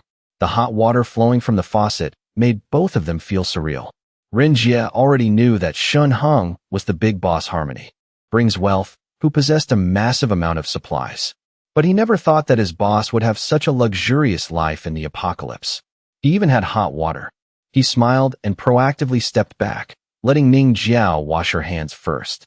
The moment Ning Jiao touched the hot water, she almost burst into tears. She hadn't touched hot water for 5 days. Looking at her messy long hair in the mirror, she pursed her lips, then looked at the high-end skincare products on the sink shelf. Remembering the radiant and fresh appearances of Huo Miao and Yang Jinxian, she couldn't help but feel a sense of inferiority. What 4 golden flowers? Huo Miao and Yang Jinxian were the real golden flowers. With her current appearance, how was she any different from an ugly duckling?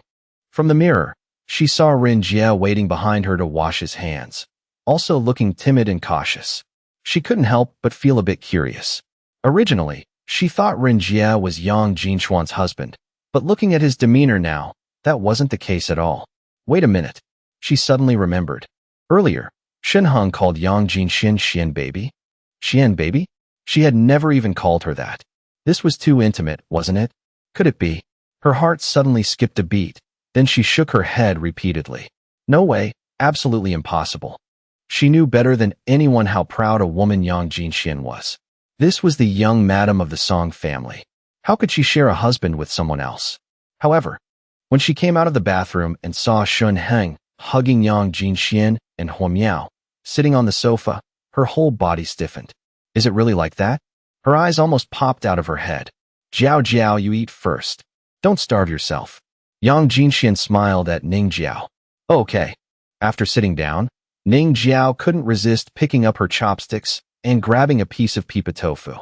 The fresh, spicy, and piping hot flavor spread across her tongue, making it feel like it was exploding. She almost cried. She used to think that humans were the masters of the entire world. But facing extreme weather changes, she realized how insignificant humans were. Rin Jie also came out of the bathroom, but didn't head straight for the dining table. Instead, He looked respectfully towards Shunhong. Boss, please eat first. Even though his stomach was growling with hunger, he knew very well who the master was. Ning Jiao was stunned. She also hurriedly stood up, lowering her head in embarrassment. It's nothing, we've all eaten. This food was made specifically for you too. Shunhong waved his hand. Made specifically for us. Ning Jiao's eyes widened again. For 2 people, they prepared so many dishes? Ren Jie didn't say anything more, sat down, and quickly ate his food. Ning Jiao pushed aside the thoughts in her head and hurriedly picked up her chopsticks to eat. Ren Jie, Shunhong spoke. Ren Jie hurriedly sat up straight and said respectfully, Boss, please speak. Right now, he only had boundless worship for Shunhong. He knew better than anyone what life outside was like. Being able to follow the boss was truly a blessing he had cultivated from his past life. No need to be nervous. Just eat and listen to me. Shunhong waved his hand.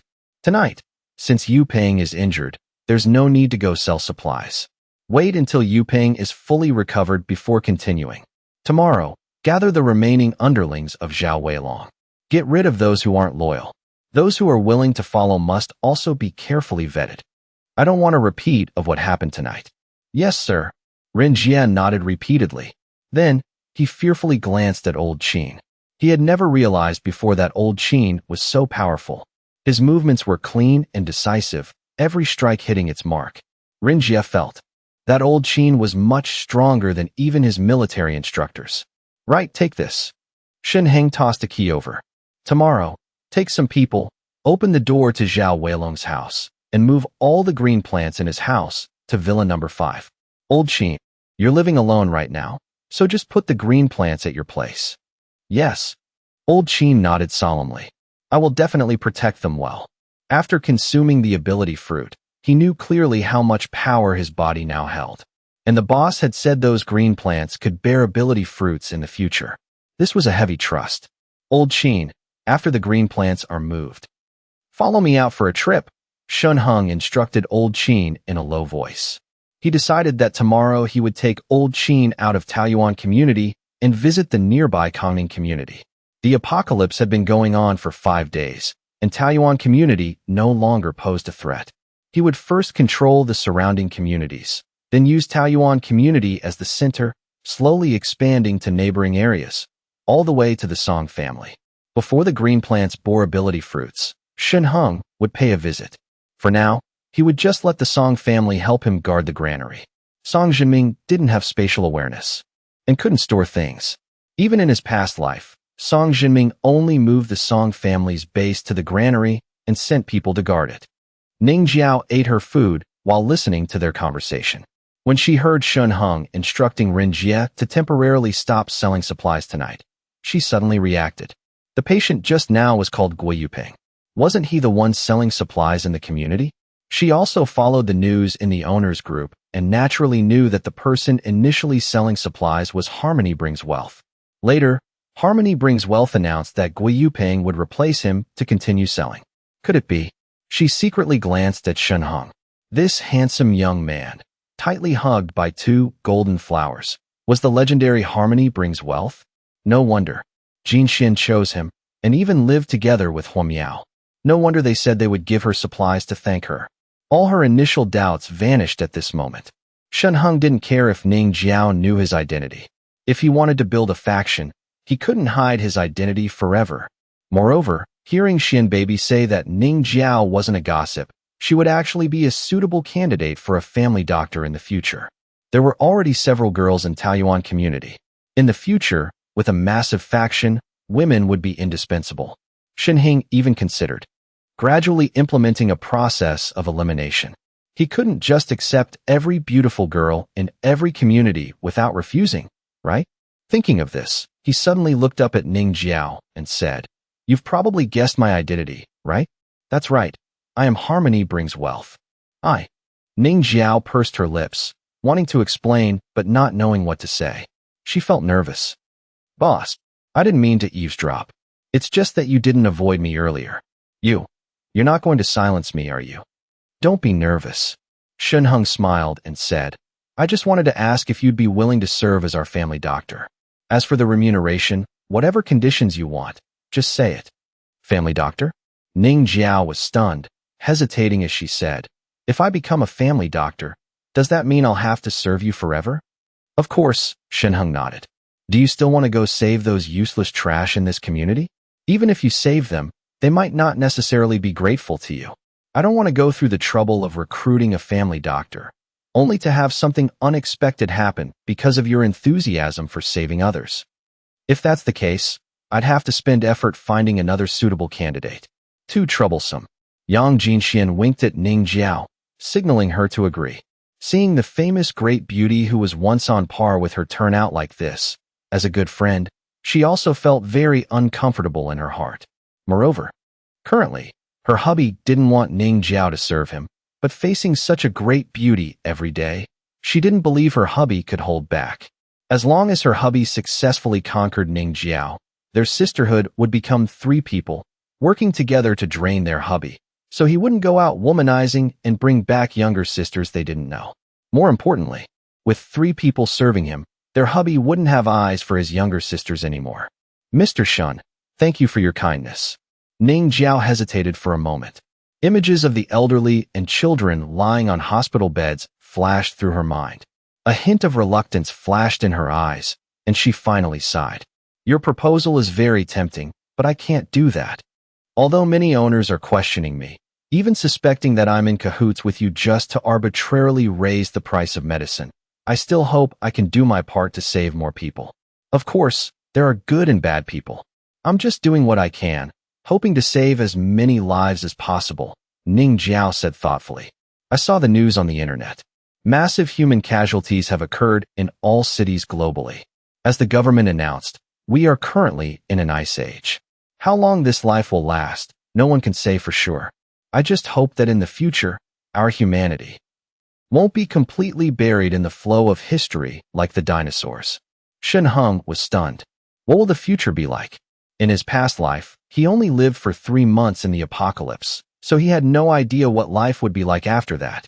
He knew the green plants would bear ability fruits, and humans would possess abilities after consuming them. But mutants also needed food.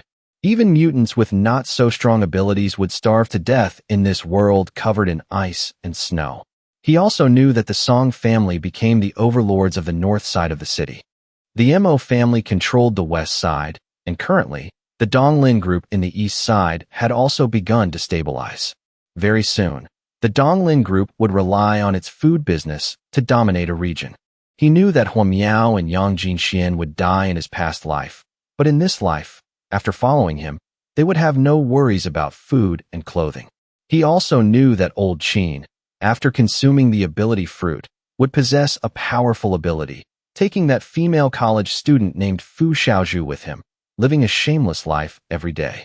With old Qin's ability level, he believed he wouldn't easily starve to death either.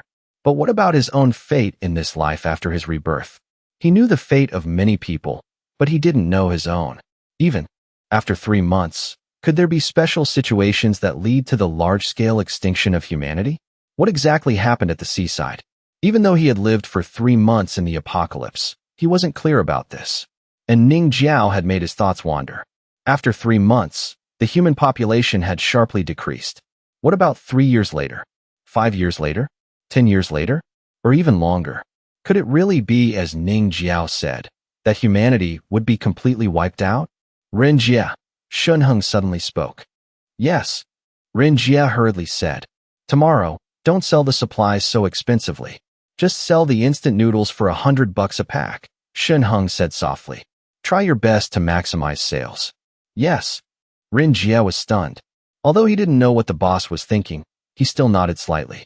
"Perhaps God allowed me to be reborn once, and gave me the vending machine, hoping I could save more people." Shen Heng frowned. He originally didn't believe in karma, but something as absurd as rebirth had happened. Shen Heng had no reason not to believe. At this moment, his phone suddenly rang, interrupting his train of thought. Looking at the caller ID on the screen, Shen Heng revealed a cold smile. "Even if it's for me to save people, I will only save those who are willing to be loyal to me. As for this phone number, it's still the same saying. If I don't get revenge, even if I'm allowed to live again, what's the point?" The person making the video call was naturally Fonglu. She was huddled on the bed at home, while Su Xiao had once again hidden in the bathroom. Initially, Fonglu didn't want to call this number. Shen Heng had already started doubting her. Moreover, she had clung to Zhao Weilong's thigh, and he had a gun. As long as she mentioned it to Zhao Weilong and they charged straight into Shen Heng's house, wouldn't she have everything?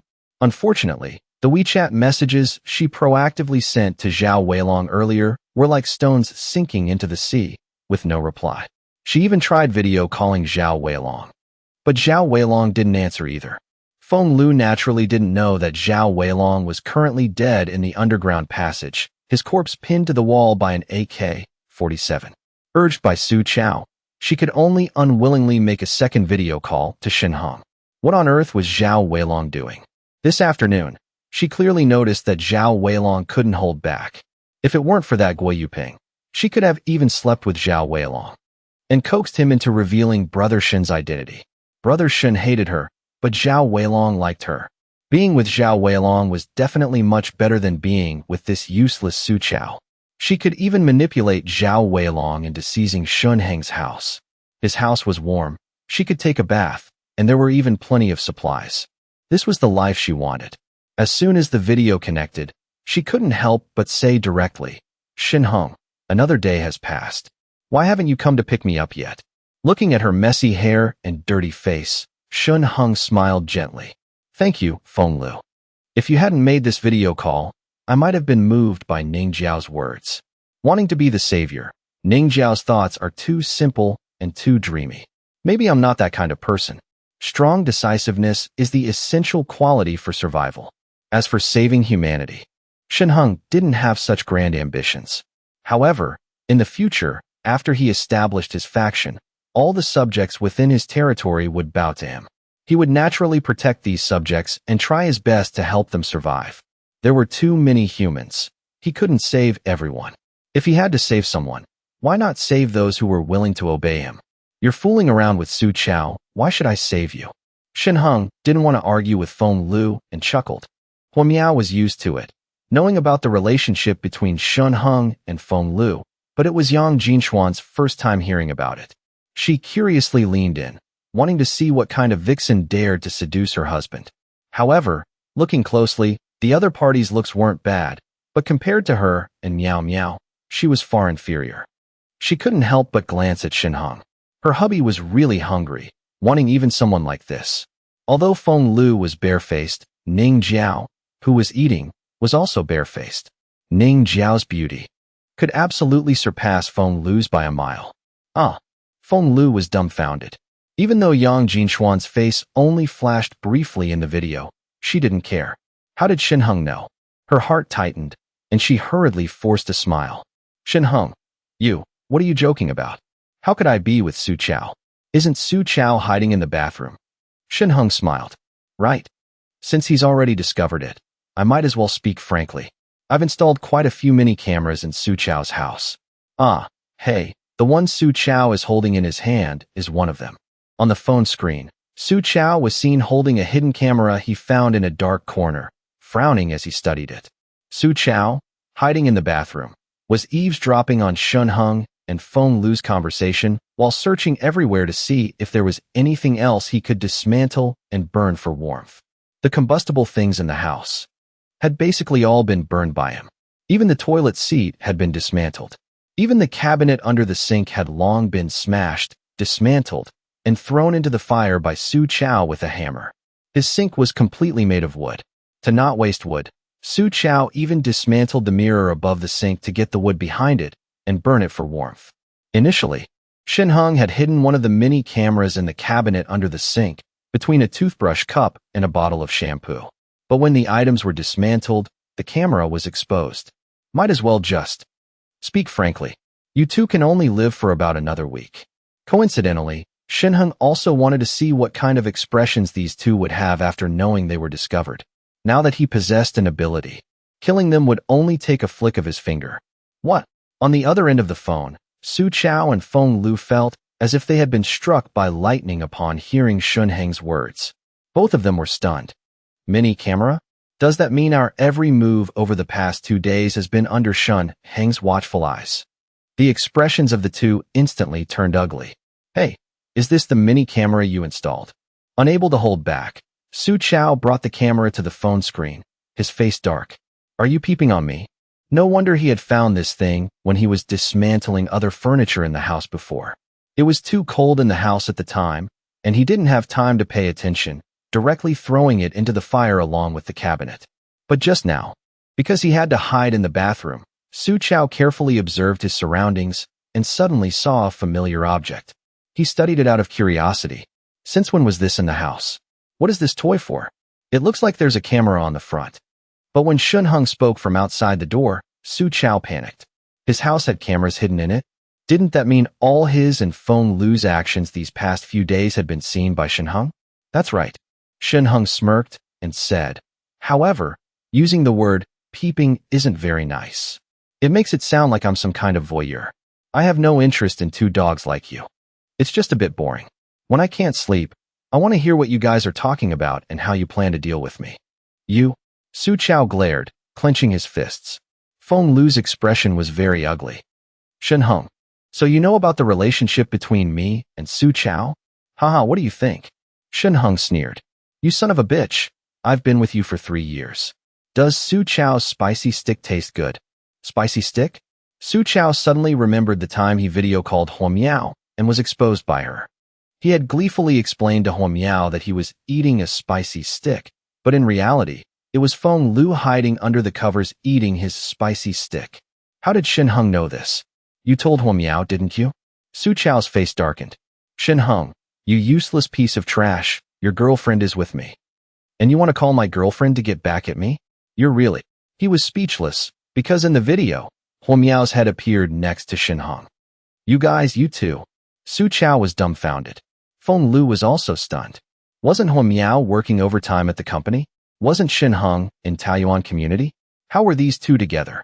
Xiao, you're wrong about that. Huamiao rolled her eyes at him disdainfully. My hubby didn't call me to say those things, because I'm right here beside him. What? The two were struck by lightning. You. Xiao's voice trembled. Since when have you been with him? Since when have you two been sneaking around? The last sentence was almost a roar. Xiao completely didn't expect that Huamiao, who was usually very cold towards him, would now act so passionately, pressing closely against Shunheng's chest. She had never been this intimate with him. Wow, sneaking around sounds so awful. Shunheng laughed heartily. I didn't know before either. It wasn't until that night of the heavy rain that I found out about your relationship. I installed a few cameras in your house. However, this slut Fonglu couldn't hold back and ran to your house that night. It was also that night, taking advantage of the fact that no one was home, that I secretly installed the cameras. Ah, Fonglu, I forgot to wish you a happy birthday. Do you like this birthday present? Like it? Like your mom's paralyzed ass. Fonglu gritted her teeth. Shunheng, you did something like this, and you still want to turn around and blame me? It's truly the pot calling the kettle black. No. Huamiao and I didn't have this kind of relationship before that. Shunheng chuckled and explained. That night of the heavy rain, you and Xiao slept together, and I drove to Huamiao's company to pick her up. Otherwise, Miao would probably be thinking about those terrifying consequences right now. Huamiao shuddered. She hurriedly reached out and covered Shunheng's mouth. She looked at Shunheng with adoration. That's right. If it weren't for Shunheng, I'd probably be dead at the company by now. Seeing the intimate behavior of the two, Xiao went mad with jealousy. Fonglu acted as if she had just heard a hilarious joke. You poor loser, you have a car? You struggled to pay the mortgage in Taiyuan community every month. Where would you get a car? To put it bluntly, you two have been sneaking around for a long time. Shunheng, things have already come to this, and you still won't admit it? It's my car.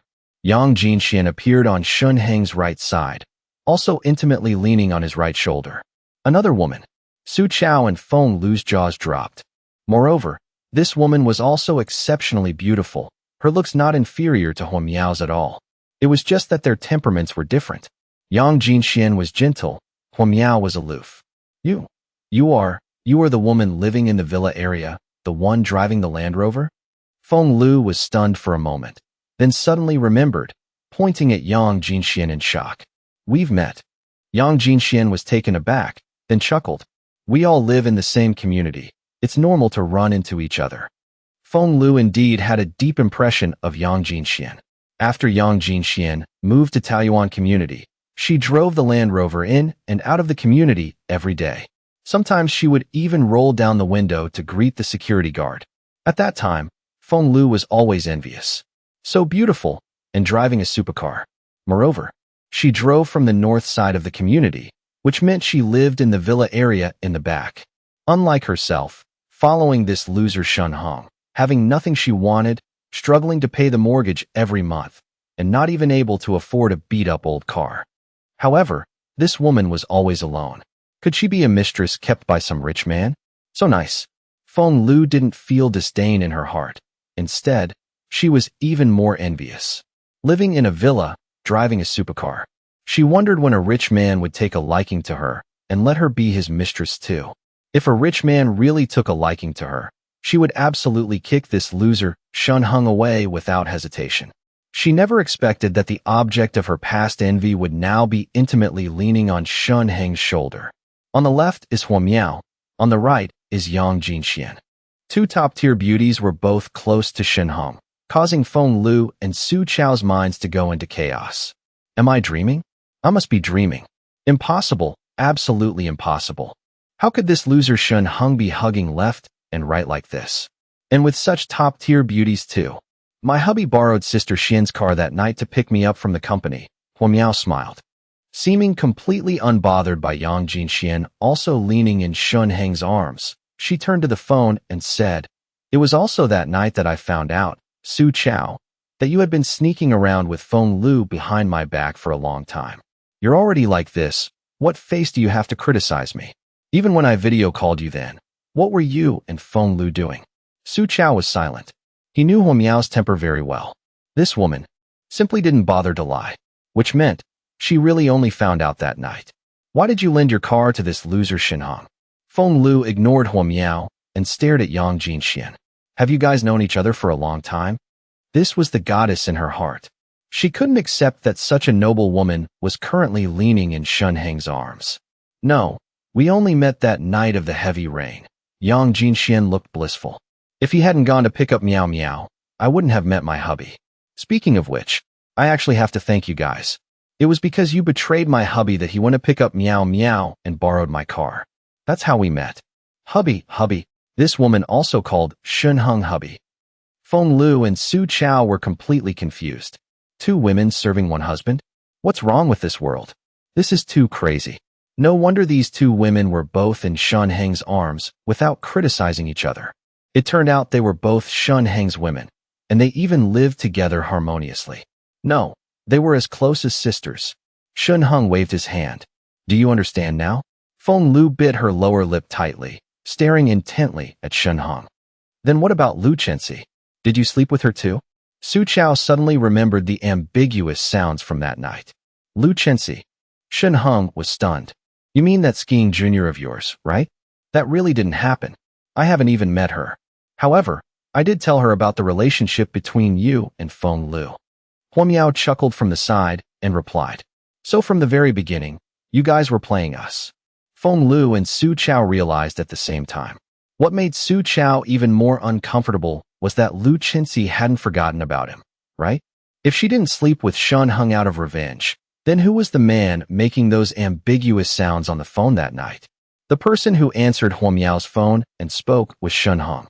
Seeing the way Hua Miao pressed herself into Shun Heng's arms, Su Chao was extremely jealous. These two had definitely slept together. Damn it, she was clearly my girlfriend, and she got slept by you. Fonglu, try to enjoy the rest of your life. Don't call me anymore if anything happens, Shun Hong smiled. Right? I saw you secretly sending videos to Xiao Weilong behind Su Chao's back this afternoon. For the sake of our past relationship, I, your ex-boyfriend, will give you a piece of news for free. Xiao Weilong is dead. You can't contact him. Which means, this afternoon in the underground passage, you were blatantly groped, and you still wanted to sleep with him despite the loss. You've lost your chance. Through the surveillance, Shun Hong naturally saw Fonglu's shady actions. Just now, taking advantage of Su Chao sleeping, she had secretly contacted Xiao Weilong multiple times. Unfortunately, those videos were like stones sinking into the sea, with no one answering. At that time, Xiao Weilong was already dead. How could he answer the phone? Who is Xiao Weilong? Su Chao didn't even bother with the curses anymore, suddenly turning his head to stare at Fonglu. No, no one, Fonglu stammered. She didn't expect Shen Heng to expose all of this.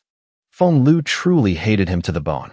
Then again, who would have thought that a sinister bastard like Shen Heng would install surveillance cameras in Su Chao's house? Get lost. Su Chao snatched Fonglu's phone.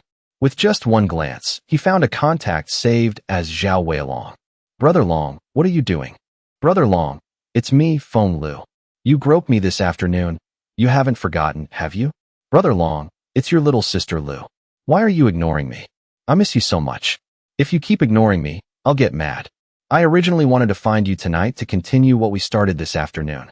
Okay, Brother Long, I really miss you. Don't you want me? Just answer me.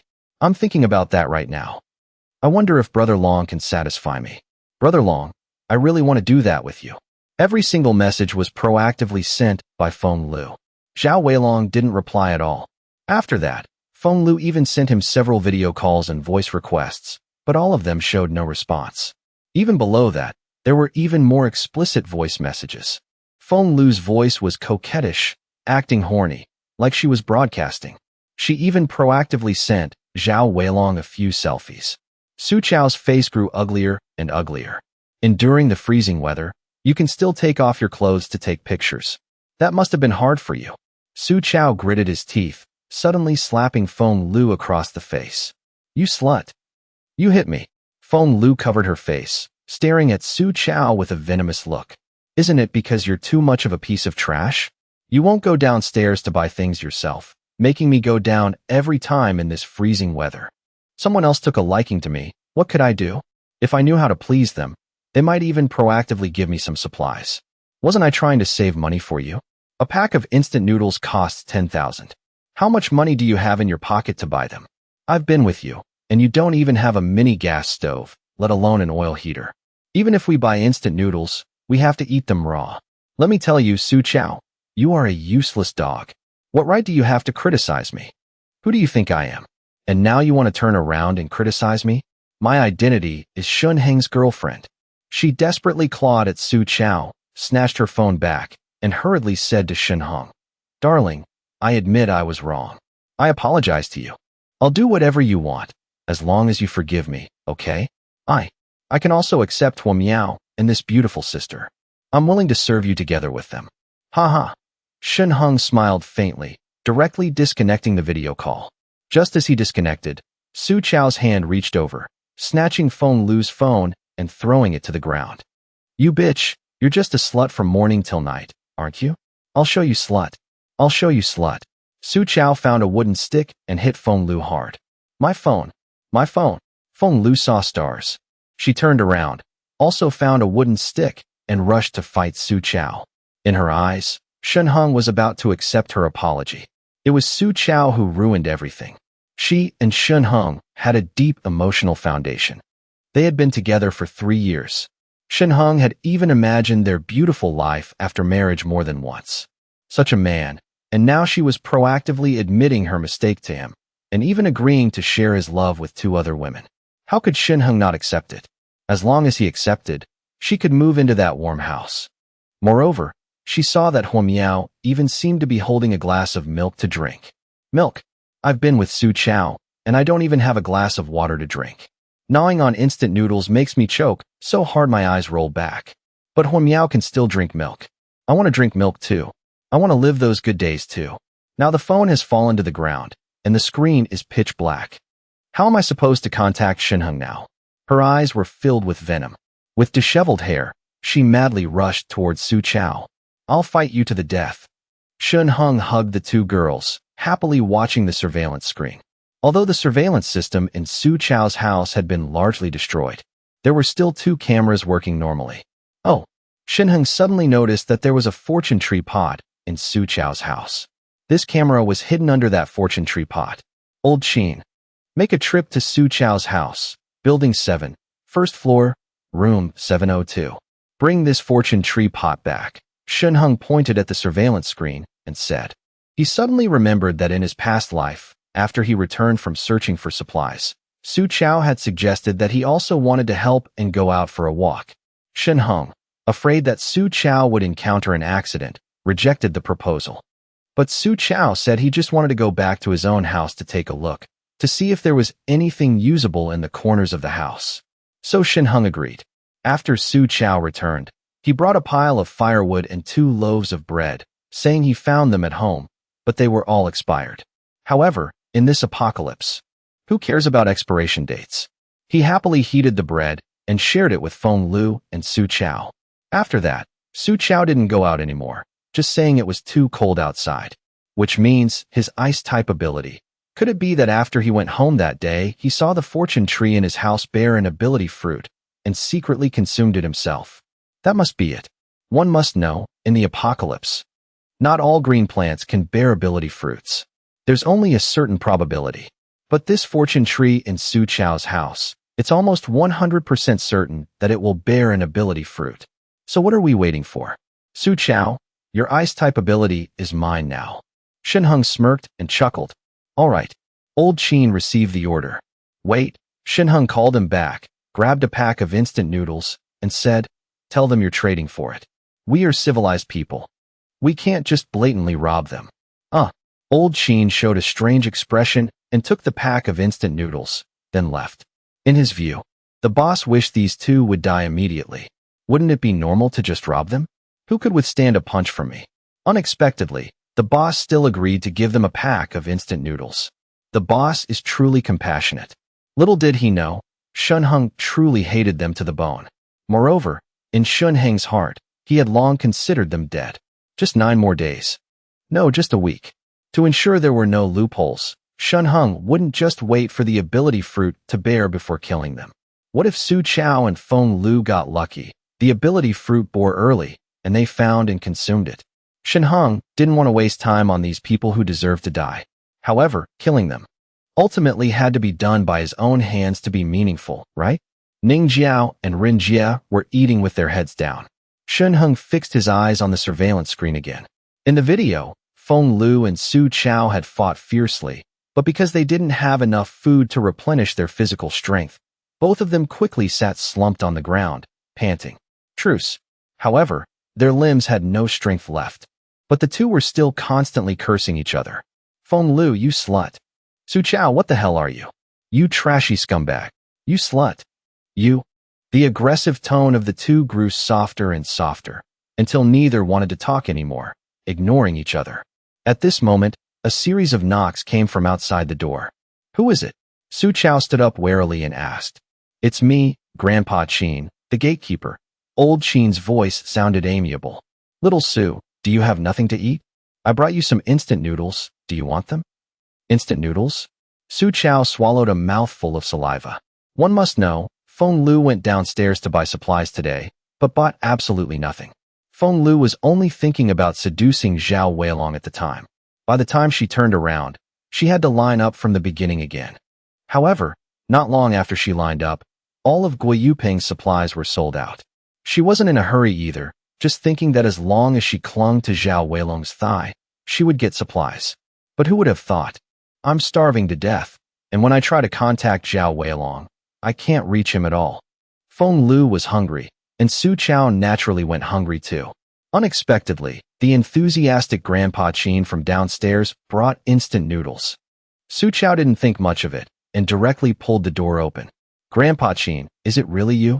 He reached out and grabbed old Qin's hand, moved to tears. I really didn't expect you to.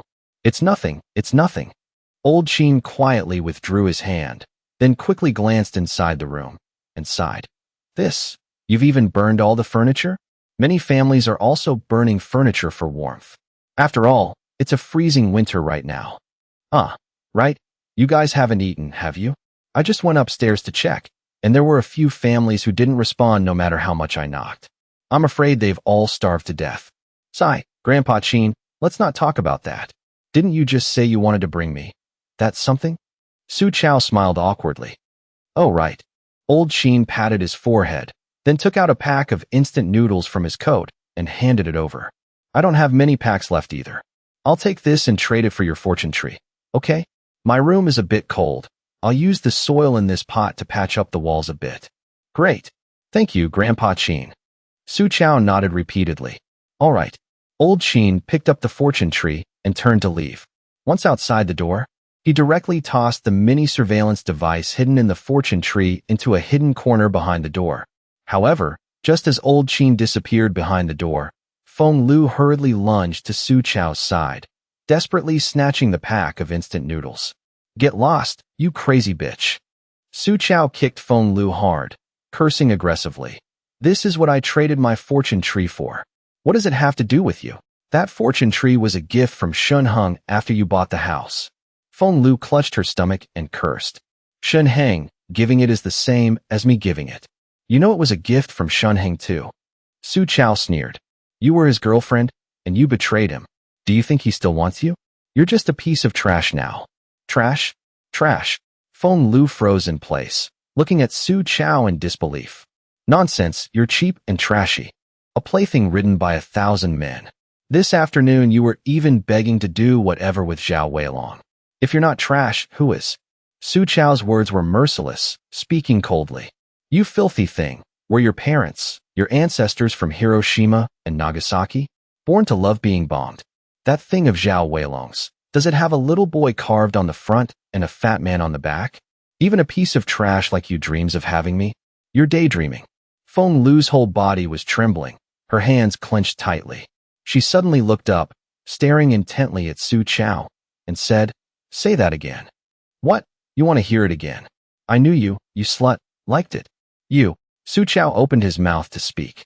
However, just as he opened his mouth, Fonglu madly lunged at him again. Get lost. Su Qiao kicked her again. Fonglu groaned and rolled on the ground. Because of the excessive force, a little bit of the instant noodles spilled out. Su Qiao picked up the pack of noodles, his heart aching, and cursed again. You bastard, you made me spill my instant noodles. Fonglu got up. Her eyes fixed on Su Qiao, and she finally let out a desolate laugh. Su Qiao, I really didn't expect you to be this kind of person. Are you only seeing it clearly now? Su Qiao sneered. It's not too late to see it clearly. You should understand. You're still in my house right now. Don't come here trying to rob me again, or I'll kick you out and let you freeze to death in the snow. No need for you to kick me out. Fonglu gritted her teeth, made up her mind, and turned to leave. Slam. As soon as she stepped out, Su Qiao forcefully slammed the door shut, then scoffed disdainfully. Damn it, get lost early. You're just in the way. Tonight he could sleep with 2 warm blankets. With Fonglu around, the two of them shared 2 blankets, and he even had to hug her. Not having bathed for nearly 5 days, the stench on that girl was too strong. He beamed with joy as he looked at the pack of instant noodles in his hand again, returned to the room, wrapped himself in the blanket, carefully poured a little into his palm, and put it in his mouth, using his saliva to soften the noodles. Only then did he swallow it with difficulty. After eating half the pack, he satisfyingly placed the instant noodles under his pillow. The remaining half, he would save it for tomorrow. Shunheng hugged the 2 girls, happily watching the surveillance screen. A pack of instant noodles had indeed caused an internal conflict between those two. Moreover, this Su Qiao truly lived up to being ruthless, directly beating and driving Fonglu away. Ning Jiao had finished eating and proactively cleared the bowls and chopsticks, going to the kitchen to wash them. Ren Jie, on the other hand, was a bit restless, waiting for the boss to speak. Seeing Su Qiao huddled in his blanket on the surveillance screen, Shunheng lost interest and was about to turn off the surveillance. At this moment, a violent noise suddenly came from the surveillance screen. Shunheng immediately picked up his phone and looked at the screen. In the room, Su Qiao, who was snoring loudly, was awakened. He looked out of the room in a daze and shouted, "Who is it?" 4 burly men strode in. The leading man weighed 200 caddies, with a physique almost identical to Xu Jinping's. He was also bald, with a murderous look on his face. "Boss, what are you doing?" Su Qiao was terrified, carefully looking at the men in front of him. "Baby, is it him?" The bald man coldly glanced at Su Qiao, then turned back and spoke. Only then did Su Qiao see that beside the bald man stood a woman with a slender figure. Because the bald man's physique was so massive, he almost completely blocked the woman. "Brother Fei, it's him." The woman hugged the bald man's arm, looking gentle, Then she slightly raised her head, revealing a venomous expression. Fonglu. Su Chao's eyes widened. Not to mention Su Chao, even Shin Hung, who was watching the show from the sidelines, couldn't help but be shocked when he saw Fonglu appear on the surveillance screen. This woman is really fast. It's been less than an hour since Su Chao beat and drove her away, and she's already found a new backer. Moreover, the physique of this backer is truly a moving mountain of meat. I wonder if Fonglu can handle the pressure from this mountain of meat. If she's not careful, her legs might get crushed. Shin Hung sighed softly. The two girls beside him also watched curiously. Su Chao, didn't I tell you before that we're breaking up for good? Fonglu hugged the meat mountain's arm tightly, looking at Su Chao with a venomous expression. When she betrayed Shin Hung, she was ready to fly together with Su Chao. Su Chao had also made solemn vows, saying he would break up with Hua Miao and take her home. Yet just now, Su Chao had even kicked her several times without any mercy. Furthermore, every word he said was more vicious than the last. Fonglu was completely disappointed. Fonglu. Su Chao's lips trembled. He glanced at the four men in front of him, who weighed a total of 1,000 caddies, swallowed a mouthful of saliva, and forced a smile. You, why are you back? I came back, of course, for revenge, Fonglu said meaningfully. Hey, what are you joking about? What revenge? Su Chao continued to force a smile. But the meat mountain couldn't wait, stepping forward and slapping Su Chao across the face. Su Chao groaned and fell backward onto the ground. Damn it, you dare bully my woman? Beat him to death for me. The meat mountain gave an order, and the other three burly men directly rushed forward, continuously kicking Su Chao. Su Chao cried out repeatedly, Boss, don't hit me. I still have half a pack of instant noodles. I'll give it to you. Su Chao rolled around holding his head. Half a pack of instant noodles? The meat mountain's eyes lit up. He signaled his brothers to stop, then shouted, Take it out. Su Chao struggled to get up, limped into the bedroom, and found the half pack of instant noodles under the pillow. This is all I have left. He turned his head and glanced at the living room. The four men and one woman were still standing there. The meat mountain glared impatiently and asked, Why haven't you brought it out yet? Here, take it. Su Chao clutched the pack of noodles, his heart aching, and handed it over. Give it here. Fonglu nimbly stepped into the bedroom, snatched the pack of noodles from Su Chao's hand, and then walked up to the meat mountain with a charming look. Brother Fei, you eat first. She took a small piece and stuffed it into the meat mountain's mouth. The meat mountain opened his wide, blood-red mouth, deliberately sucking on Fonglu's fingers for a while. Fonglu shuddered slightly, her cheeks flushing red. I hate you. Ha ha. The meat mountain laughed heartily, wrapping his arm around Fonglu's soft waist. You keep this, baby. I don't want to eat this tonight. I just want to eat you. Fonglu's almond eyes sparkled, brimming with spring passion, as she gave the meat mountain a look. Coupled with her fox-like eyes, it was even more seductive. Baby, is there anything else you want? Just say it. It had to be said, Fonglu was indeed still very beautiful. That look made the meat mountain's emotions surge, wishing he could immediately take care of her right there. Brother Fei. Although there's still quite a bit of food at home, if we want to survive, we still have to rely on buying supplies from Harmony Brings Wealth. Fonglu suddenly remembered something and looked coldly at Su Chao. It's not impossible to spare you. Hand over all the money you have, and I'll tell Brother Fei to spare your life. What? Su Chao was horrified.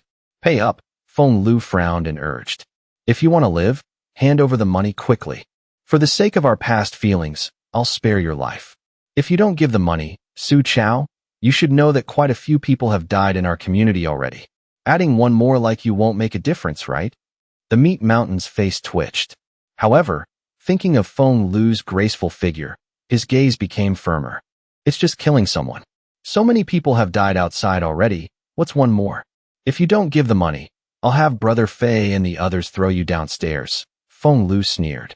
Your house isn't that high, only the 7th floor. With the snow so thick below, who knows, you might even survive. The meat mountain took a deep breath and signaled his brothers with his eyes. The brothers immediately stepped forward. One of them pinned Su Chao down and dragged him to the window. The meat mountain forcefully pulled the window open, and a blast of freezing wind rushed in. Not to mention Su Chao, Even the meat mountain and the other 4 had to shrink back. I'll give you 3 seconds to consider. Fonglu's icy voice rang out. 3, 1. Brother Fei, throw him down. Fonglu gritted her teeth. Xiao was scared out of his wits. Feeling his body being lifted up, he hurriedly shouted loudly, Don't. I'll give it. I'll give the money. The meat mountain pulled him back. Fonglu took out her phone and opened her QR code. Xiao, the money in your WeChat, Alipay. And the money in your bank cards too. I want to check everything. Don't think I don't know. You have at least 40 or 50,000 hidden away, right? If you don't gather enough money, then just die. Okay. Xiao's face was ugly, and he just wanted to curse. When he was with Fonglu before, to make her happy, he had revealed his savings. Now look what happened. He shot himself in the foot. Don't worry, I'll give it all to you. I'll give it all to you. Xiao gritted his teeth and squeezed out a few words, transferring the money to Fonglu while harboring a venomous look. After transferring 51,000, he gestured for Fonglu to check the balances of his accounts. They had all turned to 0. This is acceptable.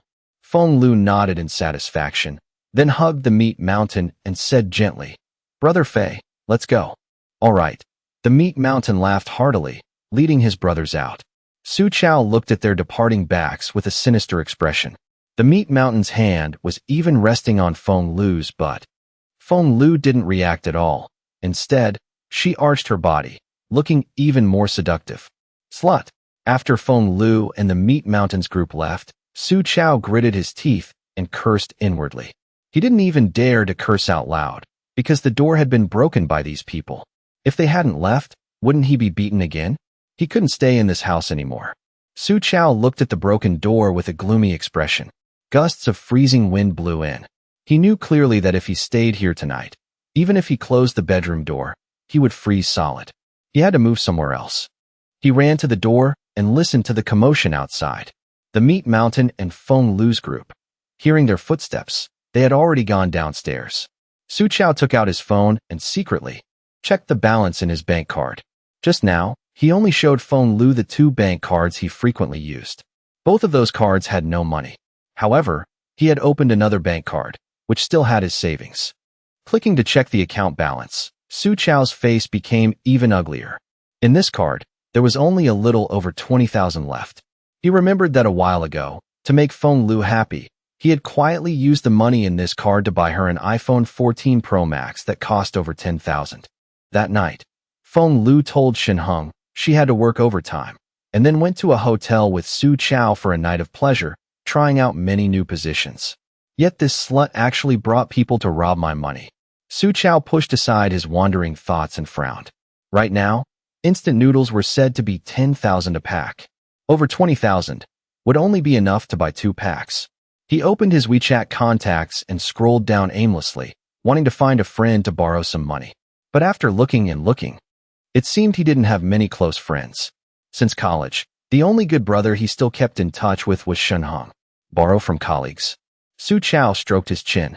However, at this moment, his fingers suddenly stopped. His gaze landed on the name, Blooming Flowers Bring Wealth. He remembered the kind auntie in the community. Her husband had passed away, and she walked her dog in the community every day. Last year, by chance, the two struck up a conversation and even added each other on WeChat. Sometimes the auntie would ask Xiao to come to her house to help move furniture. Xiao also proactively helped out. Even when he found out the other party was the CEO of a company, he ran over even more diligently. The auntie had hinted to Xiao that as long as he agreed to move in with her, Xiao could quit his job, and she would support him. But Xiao was dashing and suave at the time, a senior manager in his company, and had quite a few young and beautiful women outside willing to follow him. How could he be willing to submit to an old woman? At that time, he refused without hesitation. Are you kidding? I associate with you, boss, hoping to expand my network. And you want to sleep with me? Keep dreaming. Thinking of the wrinkles on this old auntie, Xiao felt a bit disgusted. Moreover, this old auntie's son was even older than Xiao, a real man born in this world. How could he always hide under the wings of an old auntie? But right now, the situation forced his hand.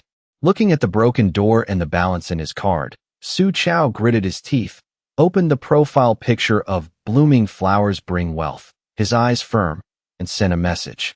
"Auntie, I don't want to try hard anymore." Little Suis thought it through.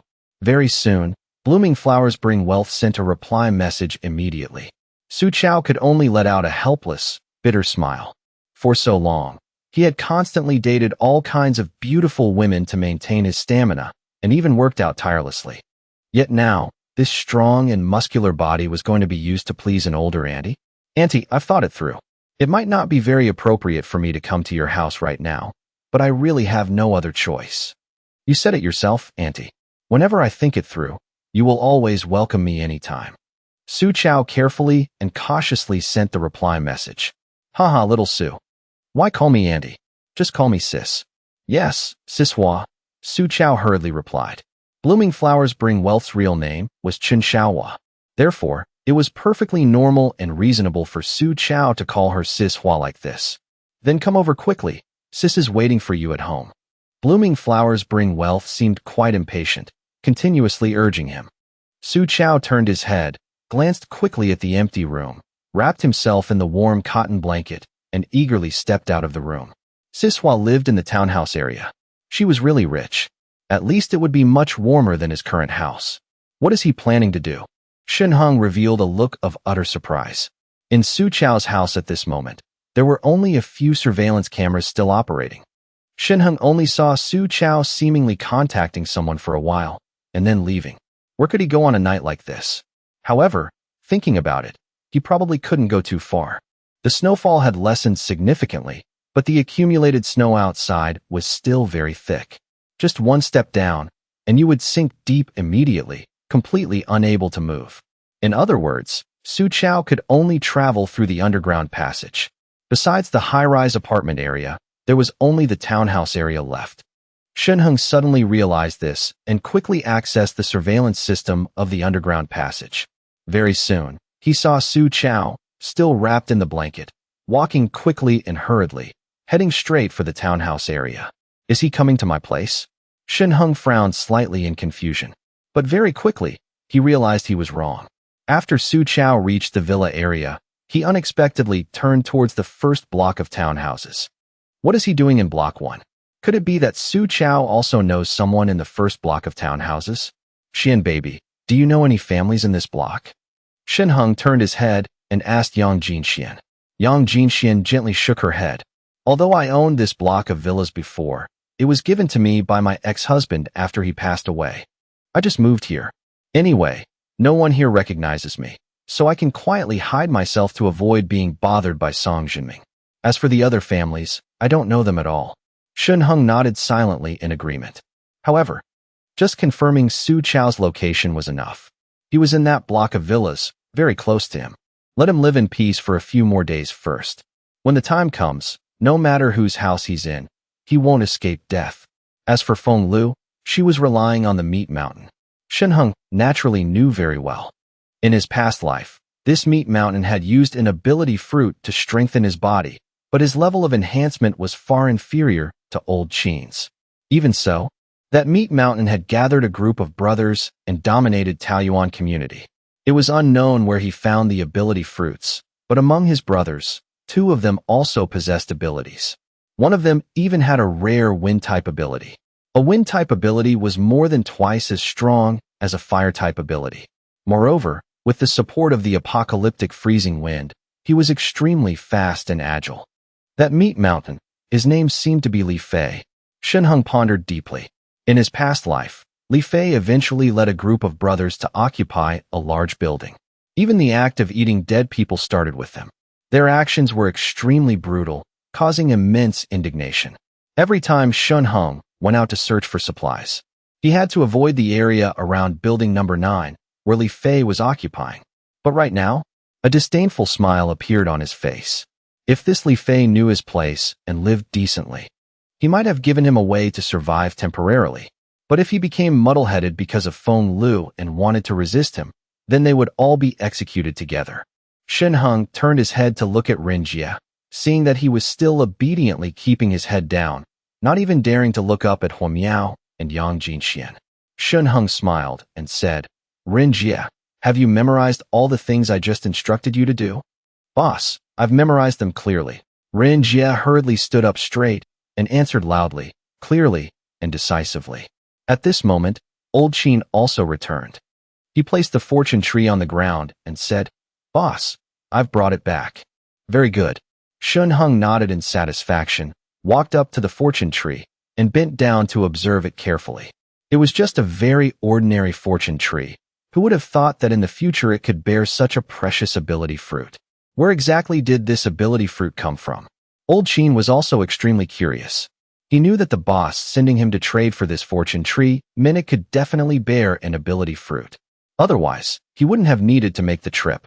Along the way, he had observed it carefully many times, but couldn't notice anything unusual about it at all. Old Qin. Shin Hung stared at the fortune tree and instructed, Tonight, you will. Brother Shun. At this moment, a weak voice suddenly came from the basement stairs. Shin Hung froze slightly, then quickly turned around and hurried towards the basement. Gui Yuping had woken up. Sure enough, as soon as he entered the basement, Shun Hung saw Gui Yuping lying on the bed. When he saw Shun Hung, Old Qin, Ren Jie, and the others, he tried to force a weak smile. I thought I was dead. It's good that you guys are all okay. Don't worry, everyone is fine. Shin Hung smiled and said, What about you? How are you feeling? I feel refreshed. Even my body doesn't feel any pain at all. Gui Yuping looked confused, scanning his body. He was bare-chested, wrapped in bandages. He also remembered that he had been stabbed multiple times earlier. But now, he didn't feel any pain at all. As soon as he woke up, he tried touching the wounds on his body, but didn't feel any pain. His face was full of shock. He sat up from the bed. Ren Jie hurriedly stepped forward to help him up, but Gui Yuping, like a completely uninjured person, had already sat up straight on his own. Brother Shun, I feel completely healthy again. Gui Yuping's eyes widened in surprise. He tried pressing gently on the wounds on his body. Next, he tore off the bandages. Just then, Ning Jiao walked into the room, intending to stop him, but a moment later, her eyes widened, her face showing disbelief. The wounds on Gui Yuping's body had completely closed up, and there wasn't even a single trace left. She was very clear about her own medical skills. Although her medical skills were exquisite, it was absolutely impossible to make wounds heal without leaving a single trace like this. Could it be because of that miraculous medicine that she had never seen before? The effect of this medicine was truly too absurd.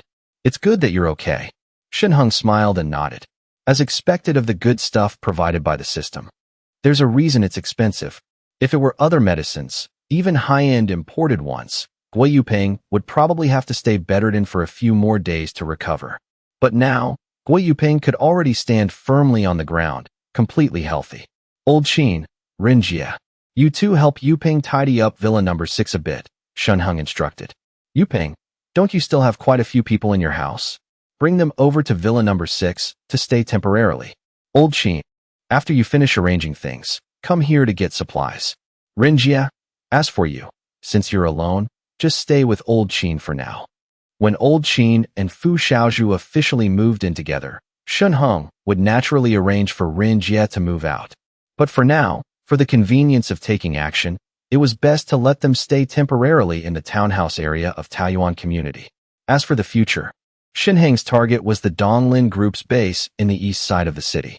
The boss of the Donglin Group, Xiao Erbao, had spent a massive amount of money to build a solid safe house fortress, like a citadel in the apocalypse. He was one of the top wealthy men in Jiangqing. However, Shun Hung didn't know why Xiao Erbao refused to enter the prepared shelter. He probably felt that after entering the shelter, he wouldn't be as free and comfortable as outside. With that solid safe house fortress, and the fact that he was originally the head of the Donglin Group, he quickly rose up and built a faction in the east side of the city.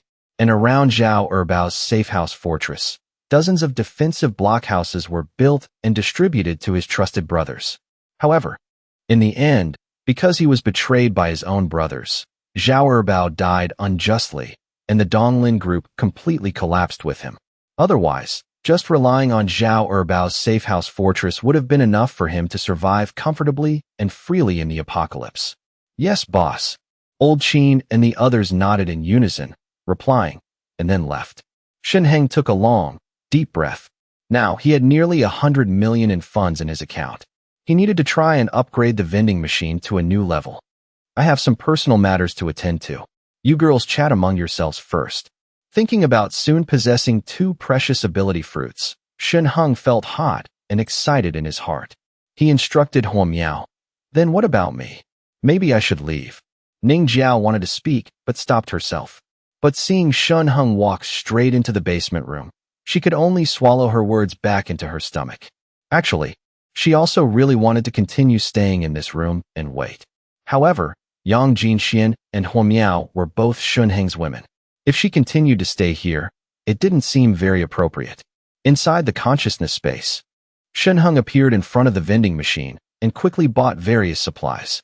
Yuping wanted to live in Villa number 6, so naturally, he also needed quite a few supplies. Shenheng bought wantonly, not feeling the pinch at all. In his plan, Gui Yuping and Old Qin would both be important figures by his side in the future. For such talents, he naturally had to invest heavily to win them over. What was a little bit of supplies? Moreover, he currently had no worries about food and drink. Other things he bought were of no use either. However, when Shenheng searched for landmines and saw a prompt for high explosives in the related searches, he suddenly had an idea. Moreover, this high explosive was also a strictly selected product by the system, with high specifications and quality. The price was not cheap.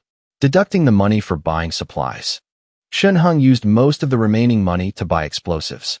The system's strictly selected high explosive destructive powder cost 8,000 bucks per kilogram. 1 ton was nearly 8 million.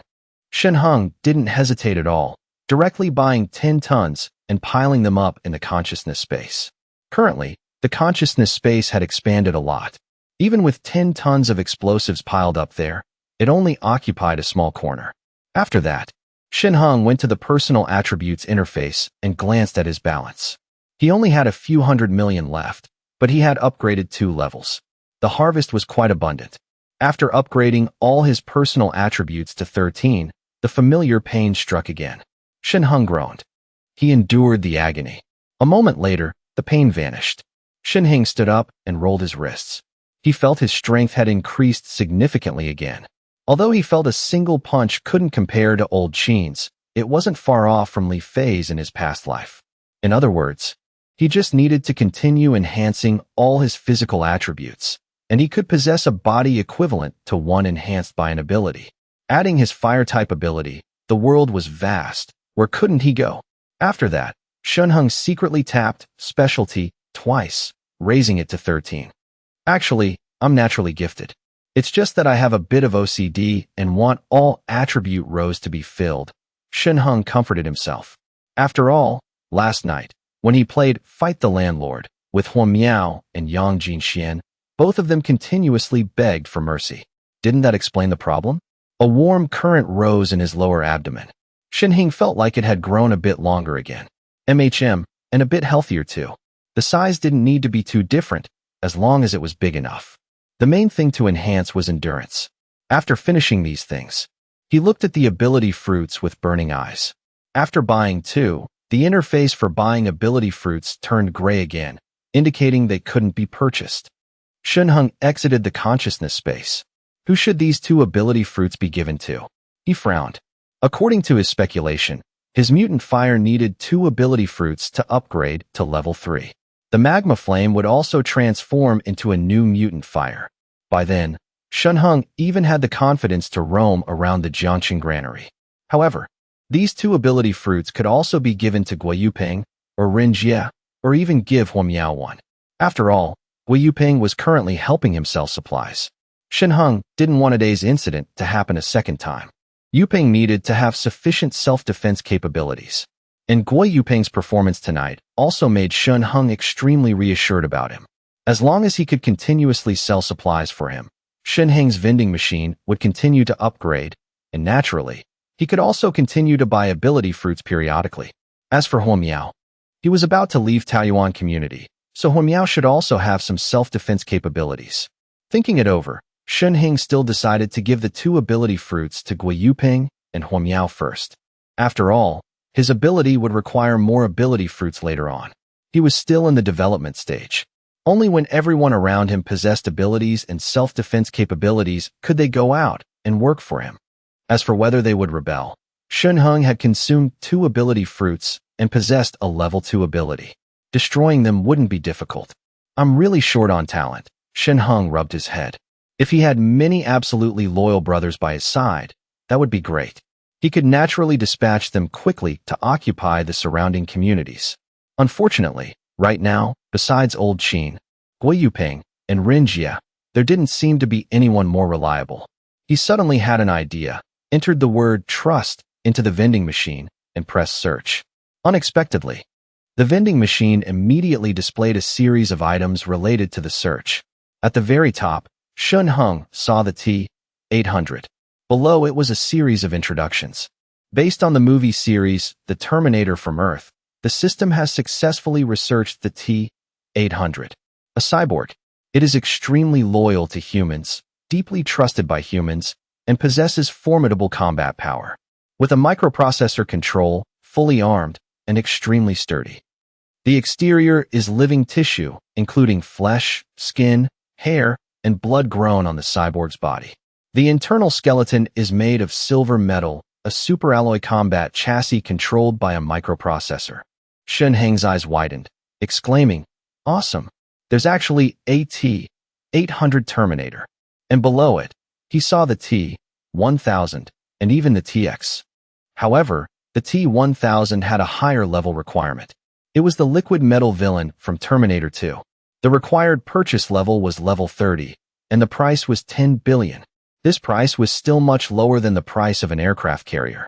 After all, the T-1000 also had fatal weaknesses, otherwise it wouldn't have died in the movie. As for the TX, the required purchase level was level 20, and the price was 2 billion. It really wasn't cheap at all.